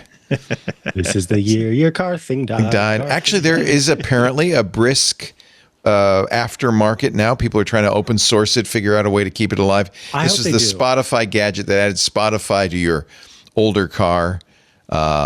They stopped making it in 2022. They announced they're going to turn the servers off. They did just December 9th. Oh boy. I hope they open source it somehow. That would be cool. Yeah. People like Robert would find it, take it apart, turn it into Put a floppy disk inside. Put a floppy. Yes, but unless they're willing to release the code base for it, it's no longer fun to have to backwards engineer everything they did. A number of websites went away. Game Informer was shut down after 33 years. That is legitimately older than me. Wow. Yeah. Up, down, left, right, ABBA start. Yep. Yeah. That's all it took to get something to happen. What was it that you got when you did that? That was the Contra It would code. depend on the that game, was the right? Yeah. That was a 39. Well, but the originally it was password just at one one game that it worked for, and then other people thought, "Oh, this would be funny if we put this in as an Easter egg, right?" Yeah. What was It the was the cheat original code up down? These up, are down, actually left, for right? developers. No, it was Developers up, need these down, codes. left, right, ABBA, select start. Like that Oh, it one. was developers to get into the back end so they could. Well, that code themselves was code. prototype so that playtesters could get all the way to the end of the game. yeah. Because Benito, were you a playtester? You feel like you were a playtester in your No, day. I wasn't a playtester, but I did make marketing stuff for 2K at one point. Oh, all right. It's in the game. No, that's EA. Sorry. Oh, sorry. So confusing. NASA is shutting down NASA TV on cable to focus on something called NASA Plus, because why not? Everybody's got a Plus these Because everyone's days. got Plus. Yeah. The Netflix. I think people didn't actually watch it on cable, probably. I right? watched Yeah. it. Did you? When I was in the States. It was cool. It was free. It was high quality. Yeah, but some of the stuff was just like, can we get to the point? Yeah. Everything moves so I slow. preferred it. Yeah, I preferred it when they just did the live streams of like the Right. cameras on the ISS. I didn't. The commentary stuff was. cringe I most of the started to time. hate the SpaceX broadcasts because they got these Gen Xers in and Just show me the rocket. Just- That's all I care about, really. You're no Walter Cronkite. That's all I can say. Yeah. They A usually have a tech feed, which is just the actual. That's what you want. The crew. C-SPAN of spaceships. Yeah. That's and what so I I go want. to the tech feed. Is it online? Yep, it's on. Okay. Well, it was on YouTube. Now it's only on X. I don't know why. Oh wait, I do know why. Efficiency. Okay. You know what it is? I haven't had a crashing stream lately, so let's go to X. Let's just see what happens. Maybe Netflix should put the football games on X. There you go. Anand Tech said goodbye this year. This was a sad one. Anand left a long time ago to go work for Apple, I think. But the website was the place to go for tech information. When I want to know about the Snapdragon, that's where I went, the Anand Tech website. 27 years of hardcore tech information. Tom's Hardware is going to continue. They're all part of the future. You were part of Future at iMore, right? Mm-hmm. You have some memories. We're coming Oh, to yeah. the end Oh, I of remember the tech Future. blogging. Yeah. iMore also went away this year. It did, yeah. Rest in peace, iMore, yeah. For the same reason. Same reason. HoloLens discontinued this year. After the Army gave up on them, who needed it? Is there going to be a HoloLens 3, Richard? I think he's died. Is he actually alive? frozen, or is he just like, I think I'm not he's Somebody answering? pinch him. He's Richard.exe solid. has stopped responding. Is there going to be a HoloLens? He's coming to us from Richard. X. He's streaming Well, no, over you have to do it X. right. Hey, Richard, Yeah. will there be a HoloLens 3? See, Oh, he's gone. You crashed it. No, that's good because it'll crashed reboot. It'll Richard. reboot. It's good. I'll give you his answer. No. No. No. And finally, we already did GM calling quits on Cruise. So $50 billion down the tubes. Who needs it? Now, this is the sad part. These are people who passed away in 2024. Some of the greats. We're at that period now in technology where it's been around long enough that the early pioneers are, passing away. David Kahn, who wrote the book on crypto. I loved his book, The Code Breakers. What I forgot was it came out in 1967. But it was the Bible for crypto for many, many years. The story of cryptography. Great book. Highly recommend The Code Breakers still. Passed away in January at the age of 94. One thing you'll notice, most of these guys are pretty old. I guess there's a correlation. Are we ever getting Richard back? I think don't his know. internet went out. I sure hope so. Do you think have we lost the West Coast? Oh my God! Wait, Canada, doesn't we've he lost use Canada. Starlink? If he uses Starlink, Elon might have been pissed that we were bashing him. I actually have a Starlink dish on the roof here because Comcast is less than perfect, shall we say. We lost Bob Heil this year, who was one of our great show hosts. I've been kind of waiting. You know, I'll probably be the first to go, but Bob passed away at the age of 83. Wonderful fellow. God, I love Bob. I miss Bob. Silent Key for one of the greats. He did Ham Nation for us, introduced me and many others to amateur radio, made the microphones that we still use to this day. We're all using his Heil mics. sound. Yep. Yep. He was a legend in rock and roll sound, created the quadraphonic sound for The Who, created, and some may say this was a good thing, some say a bad thing, the mouth synthesizer for Peter Frampton. I love that thing. I want you. He invented it. He tells the story. It's a wonderful story that Peter Frampton's wife came to him and said, I need to give Peter something for Christmas. And Bob said, well, I can figure out. He attached a tube to a microphone, to a guitar, and then you put it in your mouth, and the guitar sound would go into the tube and then come back into the microphone. And have you seen the TikTok of the guy who does that for, like, he does comedy with a mouth synthesizer? Oh, wow. Or whatever you call it, mouth synthesizer. It's called the Talk Box. Talkbox, that's the name. That's right. Joe Walsh used it to great effect, and apparently it's T-Pain has also used it. T-Pain, wow. I don't know if Bob knew that. Did Bob get royalties from T-Pain? Because he should. Probably not. He should have. No, that's auto-tune. That's a different tool. No, I've seen T-Pain use one of those before. Why? Yeah, I know he doesn't regularly do it, but yeah, I've seen. Yeah, Bob was also a great theater organist. In fact, that's kind of how he got his start in sound. Anyway, wonderful fellow, amateur radio operator from the age of 13, K9 EID, Silent Key. I had to go run and restart the router. Network internet connection died. Are they crank based these days, or do you have a steam? I had a pull cable, so okay. Fix a couple of good chunks and tweak the choke, and off it goes. Boom. Science fiction author Werner Vinge passed away this year. What a great writer! Yeah, and a visionary who really, for many, he was kind of the science fiction writer's science fiction writer. Absolutely beloved. Cory Doctorow had some great stories about him, which he shared on Twit. PhD in mathematics, so he knew what he was talking about. He had a great view on what a post-singularity society would look like. Yes. In fact, I think he was the guy who coined the phrase, the term singularity, as I remember. He was the one who said it first. But don't blame him for that. Daniel Kahneman passed away, a psychology of economics professor who wrote one of the most important books in this field, Thinking Fast and Slow. Nobel Prize winner, passed away at the age of 90. He was a Nobel in economic science, and his book, Thinking Fast and Slow, is incredible. Highly recommended. Really important to understanding how our thought processes work.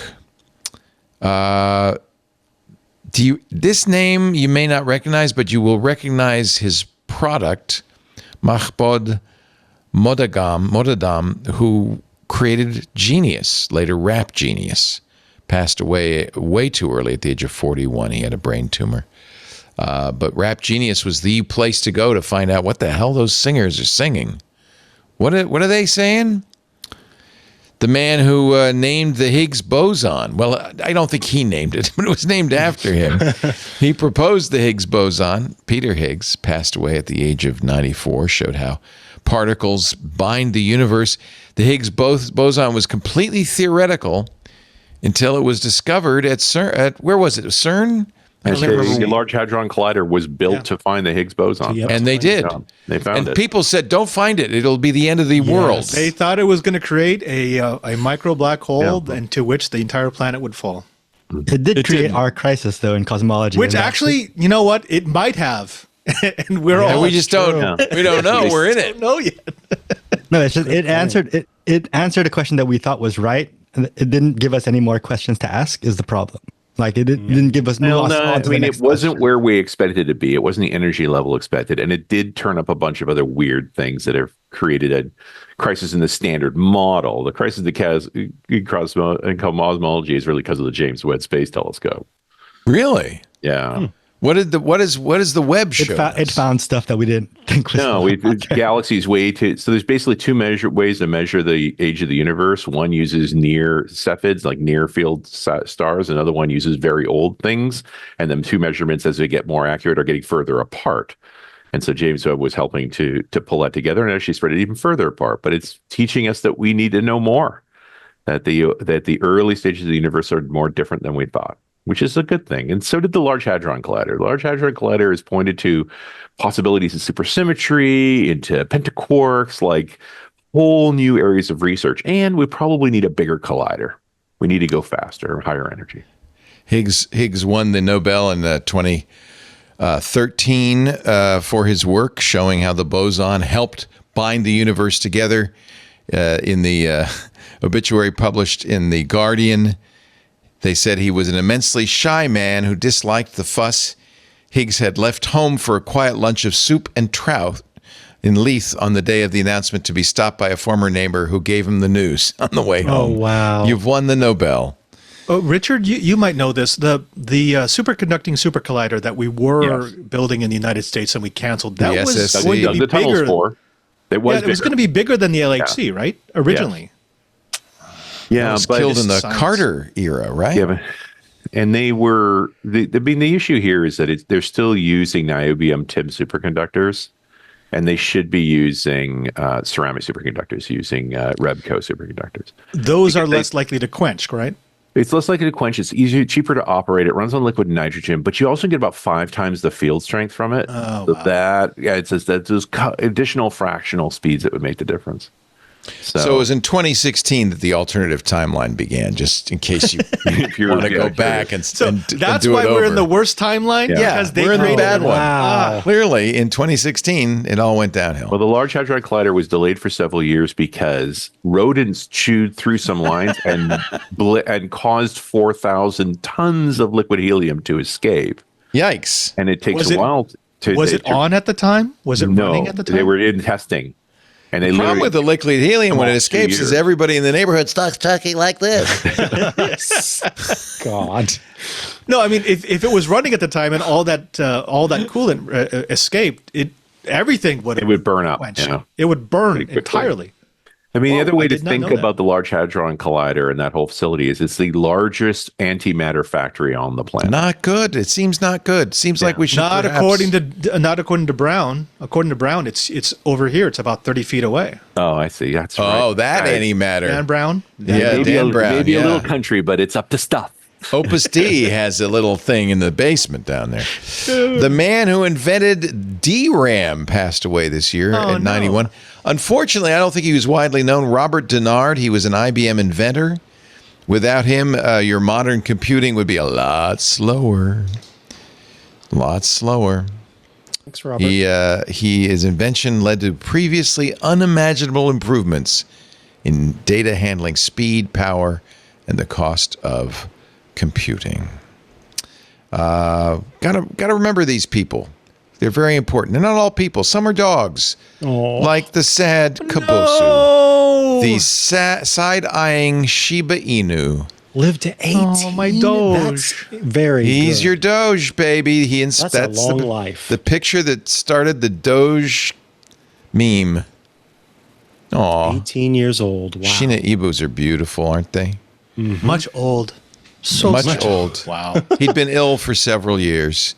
His owner, Atsuko Sato, said, "In my head, I still wanted Kabosu to live, but I think I knew it in my soul. It's time to say goodbye." 18 years for a purebred dog. Yeah, that's a long time. that is incredible. Yeah, Washington Post gave it the obituary in Doge speak. Much sad, soul very Doge. Aww. Gordon Bell passed away. We were talking about the idea, recall, remembering everything you've done. He was the guy who actually started this whole idea. He was the inventor at Digital Equipment who created the first mini computer. But he also, you see, he's wearing it around his neck. He had the idea of recording everything that happened to him so he could search it later. Datamation magazine called him the Frank Lloyd Wright of computers, a virtuoso of computer architecture. Awarded the National Medal of Technology in 1991. I met him. We interviewed him and his wife. In fact, I think there's a triangulation with Gordon Bell, if you're interested. His wife, Gwen Bell, had Alzheimer's, and so he became very interested in the idea of how you could remember everything that happened to you, and maybe computers could be a way of recovering that data and searching for that data. So he kind of invented this whole idea that recall kind of has kept alive. Gordon Bell passed away this year, one of the great computer inventors. Also, Lynn Conway. And you know Conway because of his Game of Life, right? Mm-hmm. He also authored a book that is a classic, Introductions to VLSI Systems, a seminal book in the field of chip design. He was an IBM. She was. Wait a minute. I have the wrong Conway. I'm sorry. Lynn Conway. We should actually, this is important. She died at the age of 86, famous for her book VLSI. I don't think she was the Game of Life Conway. That was a different one. No, I apologize. I confused that. I have that book on a shelf somewhere. Do you really? I have not read it yet. Yeah. Wow. Well, it's a classic. Maybe this year, maybe this coming year. When you want to start designing VLSI systems, you might want to take a look. I think the reason that I wanted to mark this is because she was a very famous woman in the 70s who wrote a textbook that was considered the reference, the reference work, the book. Susan Wojcicki also passed away, former CEO of YouTube, one of the early Googlers. She died at 56 of breast cancer. Very sad loss. Her garage, her mom's garage. Was it lung cancer? Yes, I think you're right. Her mom's garage was where Google was born. Yes, I'm sorry. I apologize. I got the cause of death wrong. She was working at Intel, rented the garage of her Menlo Park home to her friends, Larry and Sergey, for $1,700 a month. That's where PageRank was invented. That's where Google was launched. She was one of their earliest hires, employee number 16, company's first marketing manager, eventually promoted to run YouTube in 2014, and really turned YouTube into the giant that it is. She acknowledged in this Washington Post obituary, it says, she acknowledged that content moderation remained one of the enduring challenges of YouTube and all social media operations. I know we can do better, she said, but we're going to get there. We'll get to a point where we've solved a lot of these issues. I own this problem and I'm going to fix it. She didn't get to before passing. I kept trying to get this into the shows and I never did get to mention it. I had also interviewed this fellow on triangulation, I believe, Ward Christensen, who invented the BBS, passed away at the age of 78. I owe that man a debt. Yeah. Did you ever run a BBS? Oh, gosh, yes. I mean, It was on one phone line and I had maybe 24 users, but... Yeah. That's the way it was. That's how it was. The X modem creator. I pirated a lot of software over X modem. Man. X modem, that's right. That's the way to go back in the day. I think as with many of these early. Sorry? No, it was the only way to go, as Richard. Yeah.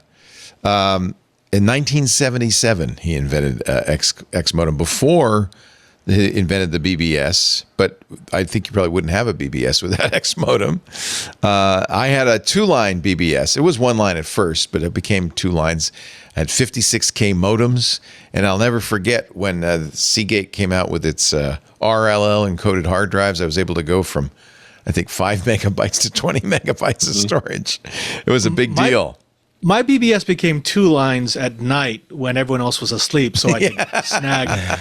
And it was that I'm on the internet. Mom, I'm downloading something. Mom, hang up. Was it Z modem? Was that the first protocol? That was the later one. That was the more official. Right, that you could drop the call and pick it up later on. Yeah, that was recoverable. Yep. Continue a download. That was a game changer for me because I always seem to just lose it at the very last minute. Oh, ow. I know, isn't that awful at X modem? It's gone. And finally, the guy who wrote the computer language most of us started with, Thomas E. Kurtz. Of Kurtz and Kameni fame, they created BASIC back in the day. Dartmouth. Yeah, really. I think so many people started with BASIC, and that was the intent of BASIC. It was, what did it stand for? The basic algorithmic. I can't remember. It was designed for beginners. Right, when Fortran was the dominant language, it was an easy-to-use language. In fact, it was how Microsoft got started writing BASIC for the MITS Altair, which is, I have a duplicate of right behind me. I don't think it runs Microsoft BASIC, though. The first iteration of the Snake game and the first iteration of what eventually became Angry Birds were both on BASIC. Really? Wow. Gorillas. So it was called Gorillas. I think it lives on, right? Microsoft doesn't do GW Basic anymore. No, they've got. But they got Visual Basic. Visual Basic.net. Yeah. It's a .net. But you can still write in Visual Basic. You can. 10, print hello world, 20, go to 10. Let's go. And no line numbers, but yeah. The old Visual Basic still had colon separators. One of the fun things we used to do as basic programmers is you try to make a game in one line of code. One really long line of code. And so I was writing for magazines at the time, and they wanted an April Fool's Day gag, and so I made a find your way out of the cave game where you had to get based on how strong the wind was blowing, you were moving the right direction.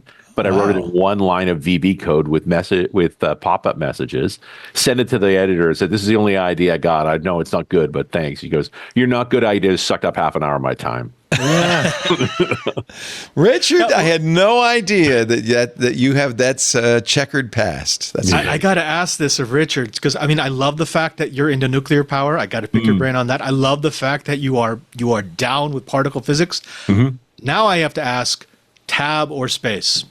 Tabs all the way, brother. Okay, thank you. We can be friends. Okay. Leo's a space guy, by the way. So, well, everybody has to have a character flaw. There's no way around it. Right? That's a character flaw, Tabs. Tab. Thank you, Addisync. Beginner's all-purpose symbolic instruction codes. Thank you. I should have remembered that. Leo, I love that you did this list because we throw around the word like genius too much describing captains of industry. These are the people who actually made the stuff that those captains of industry turned into products. That's right. Ran and brought to us. Like without those captains of industry, we probably wouldn't have known. It does take the marketers and the promoters to bring it to the world, but first the inventors. Yep. You have to have. And I always prefer to celebrate the inventors on this show. Yeah, every time. Yeah. Those are the guys. And they don't get attention. They don't get their names are not well known. And I think it's important for us to remember making podcasts around Microsoft now for 20-something years. And a lot of the folks that make those things thank me for telling the stories of what they I love it. Because they're awfully busy making them. Richard Campbell, catch him on Windows Weekly with Paul Thurrott every Wednesday on Twit. And, of course, Runner's Radio every week. And .NET Rocks at runnersradio.com. In his Canadian tuxedo shirt. You like my tuxedo? His Canadian tuxedo. Richard, I thank you so much for being with us on this show. I really appreciate it. It's so much fun. And I really appreciate your brains and your knowledge and your history. And we're going to have to talk more about writing basic programs for magazines next time on Windows Weekly. Thank you for being here, Richard. I appreciate it. Thanks so much. Micah Sargent hosts Tech News Weekly, iOS Today, and Hands-On Technology on our network. He wears the best ugly Christmas sweaters, and it's always a pleasure, Micah. I miss having you around the studio. That is one thing I miss. I wish I could mandate a return to office, but I'm afraid that we've all gone to the 7 wins, but it's really always a pleasure to have you around and work with you. And always good to get to hang out. I miss sitting next to you. So thank you for being on the show. I really appreciate it. Absolutely. And a pleasure to see you both, Richard and Father Robert, as well. Great to see you. Thanks, Micah. Mr. Father Robert, do you like Father Robert? Is that what you like to be called? I go by Robert or Padre. Very few people call me Father unless I'm actually dressed in my I like Padre. I like Potter SJ, but no, don't call him Bobby. I think that's the one thing. Don't call him that. He has done so many interesting things in his role at the Vatican, including JesuitPilgrimage.app. Highly recommend. You can get it on iOS. Is it on Android too? It's iOS and Android, correct? Nice. Jesuit and Pilgrimage. BEOS as well. No, it's not on BOS. Give me a break. I should port it. I totally should port it. Oh man, I could. You should bring BOS back, the greatest operating system that never was. No. There is somewhere a open source port of it. I can't remember the name of it, but Probably. I don't think anybody uses It lives on. It lives on. Thank you, Robert. Great to see you. Have a very happy, I understand somebody you care about a lot's birthday's coming up. I hope you have a lovely Christmas. I know you were. How many masses do you do on Christmas Day? Here only 4. There's a lot of priests in Rome and bishops. Yeah. But there's also a lot of masses. That's right. Do you do it at the Vatican or do you go to a smaller church? I'll go back here and it'll be. Have you ever served Mass in St. Peter's? Of course. Yeah. Oh my gosh. Yeah. Wow. But it's not the masses that take time. It's the reconciliation. It's the what's reconciliation? What's that? Confessions. Ah, yes. Yeah, that's multiple hours every day. So yeah. I have nothing to confess. We have our Jubilee year starting on. They're going to open the gate. They're going to open the gate. Everybody, you got to come back, Leo. You got to. I want to go through that gate. Something good happens. All your sins are washed away when you go through that gate, right? Well, yes, but see, they've clarified the rules. You can actually get 2 indulgences every time you visit. So you could sell one. I thought they got rid of that. Now, they got rid of selling. Could I go through that gate? Oh wait, I've seen that. Well, yeah, they got rid of the church selling the indulgences, but I'm not. I mean, if it's a third-party market, individuals, I think that's okay. The Jubilee Gate is closed. It's a gate into St. Peter's, right? Correct. And it's closed except for Jubilee years, so it hasn't been opened in 50 years. How long? No. It's been 13 years. 13 years. The Pope can declare a Jubilee. Correct. That's within his power. But they've already set up the Via Conciliazione with these little corrals because they know they're going to have huge groups going through the door. And Italians are terrible at queuing. So this is the only way to keep people from just bum rushing the door. When is Jubilee week? When is that coming? It starts Christmas Eve. It's a year. It's an entire year. It's a year. But the entire country is in it. So, I mean, it's the experience of Italy is different during a Jubilee year. I bet. All right. Brian Burnett's coming next year. Is he? Finally. Oh, nice. Yeah. I saw Brian the other day. Thank you, Robert. Thank you, Micah. Thank you, Richard. Such a pleasure. Our last show of the year, but it's always nice to end with a bang. I appreciate it. We do Twit Sundays. Our next show will be January 5th, 2 p.m. Pacific, 5 p.m. Eastern, 2200 UTC. You can watch us live on 8 different streams on our Discord if you are blessed as a Club Twit member. You can also watch on YouTube if you're in the unwashed masses category. Twitch, Kick, X, TikTok, Facebook, LinkedIn. I think I got them all. But that's only if you want to watch live. Most people watch after the fact. There are plenty of ways to watch a show. Of course, you can get it on our website, twit.tv. You can watch on our YouTube channel dedicated, youtube.com/twit. And you can subscribe in your favorite podcast client and get it automatically the minute we're done. Thank you so much, Benito Gonzalez, our producer. Are you editing today's show, Benito, as well? I am not. That's Kevin's job. Kevin King, our editor. Thanks to our creative director, Anthony Nielsen, who works behind the scenes so hard, so often. Of course, John Ashley, who produces and edits many of our shows. Thanks to we have a wonderful team, Burke McQuinn, who is the the entire engineering team these days. Thank you, Burke. It's a little hard to do a remote work when you're an engineer, but he manages somehow to do that. He's been here. Wait a minute. If we don't have the studio anymore, where does Burke sleep? I don't know. I think there's a hidden chamber in this house. There might be. Probably. And he's a parasite living there because he just shows up every once in a while. No, we love Burke. Thanks to our incredible continuity department who make, the ads that make the money on Twit. Debbie Dalkini, to Viva, to Sebastian, and of course to my wife and our CEO who runs the operation and is keeping us afloat, Lisa Laporte.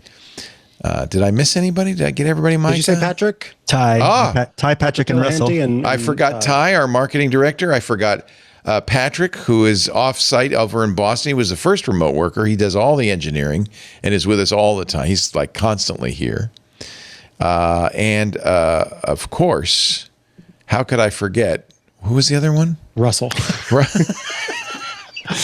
He doesn't really work for us. He's our contract engineer, our MSP. But Russell is absolutely the guy who knows how all of this works, and the only one, the last one to know how all of this works. Thanks to all of you for making it possible. And I did mention Ty. He said Ty. There's a lot of people behind the scenes, and your contribution through Club Twit makes all the difference to us. We really appreciate it. So thanks to you, our club members. Thanks to all of you who've listened. I hope you all have a wonderful holiday season. Is today Festivus? It's soon. Tomorrow. I got to get that aluminum pole set up. I have a group of friends who want to celebrate Festivus. The airing of the disc of the what is it? The airing of grievances. Yes. Then the wrestling. I believe there's wrestling involved. The test of strength. Test of feats of strength. Feats of strength. When is Robonica? Robonica, who's that for? That's from Futurama. Futurama. Yeah. Robot, is that the robot Christmas? It's Robot Hanukkah Christmas. Robonica. I like that one. That one. Celebrate the solstice as you wish. Our listeners are who we really thank. Yeah. Happy holidays to you. Be stupid of us to sit here talking so much without anybody listening. But would it stop us? I don't think never. No. Thank you guys. Really appreciate it. Have a wonderful holiday. We'll see you in the new year. Another Twit is in the can. Bye-bye. Amazing.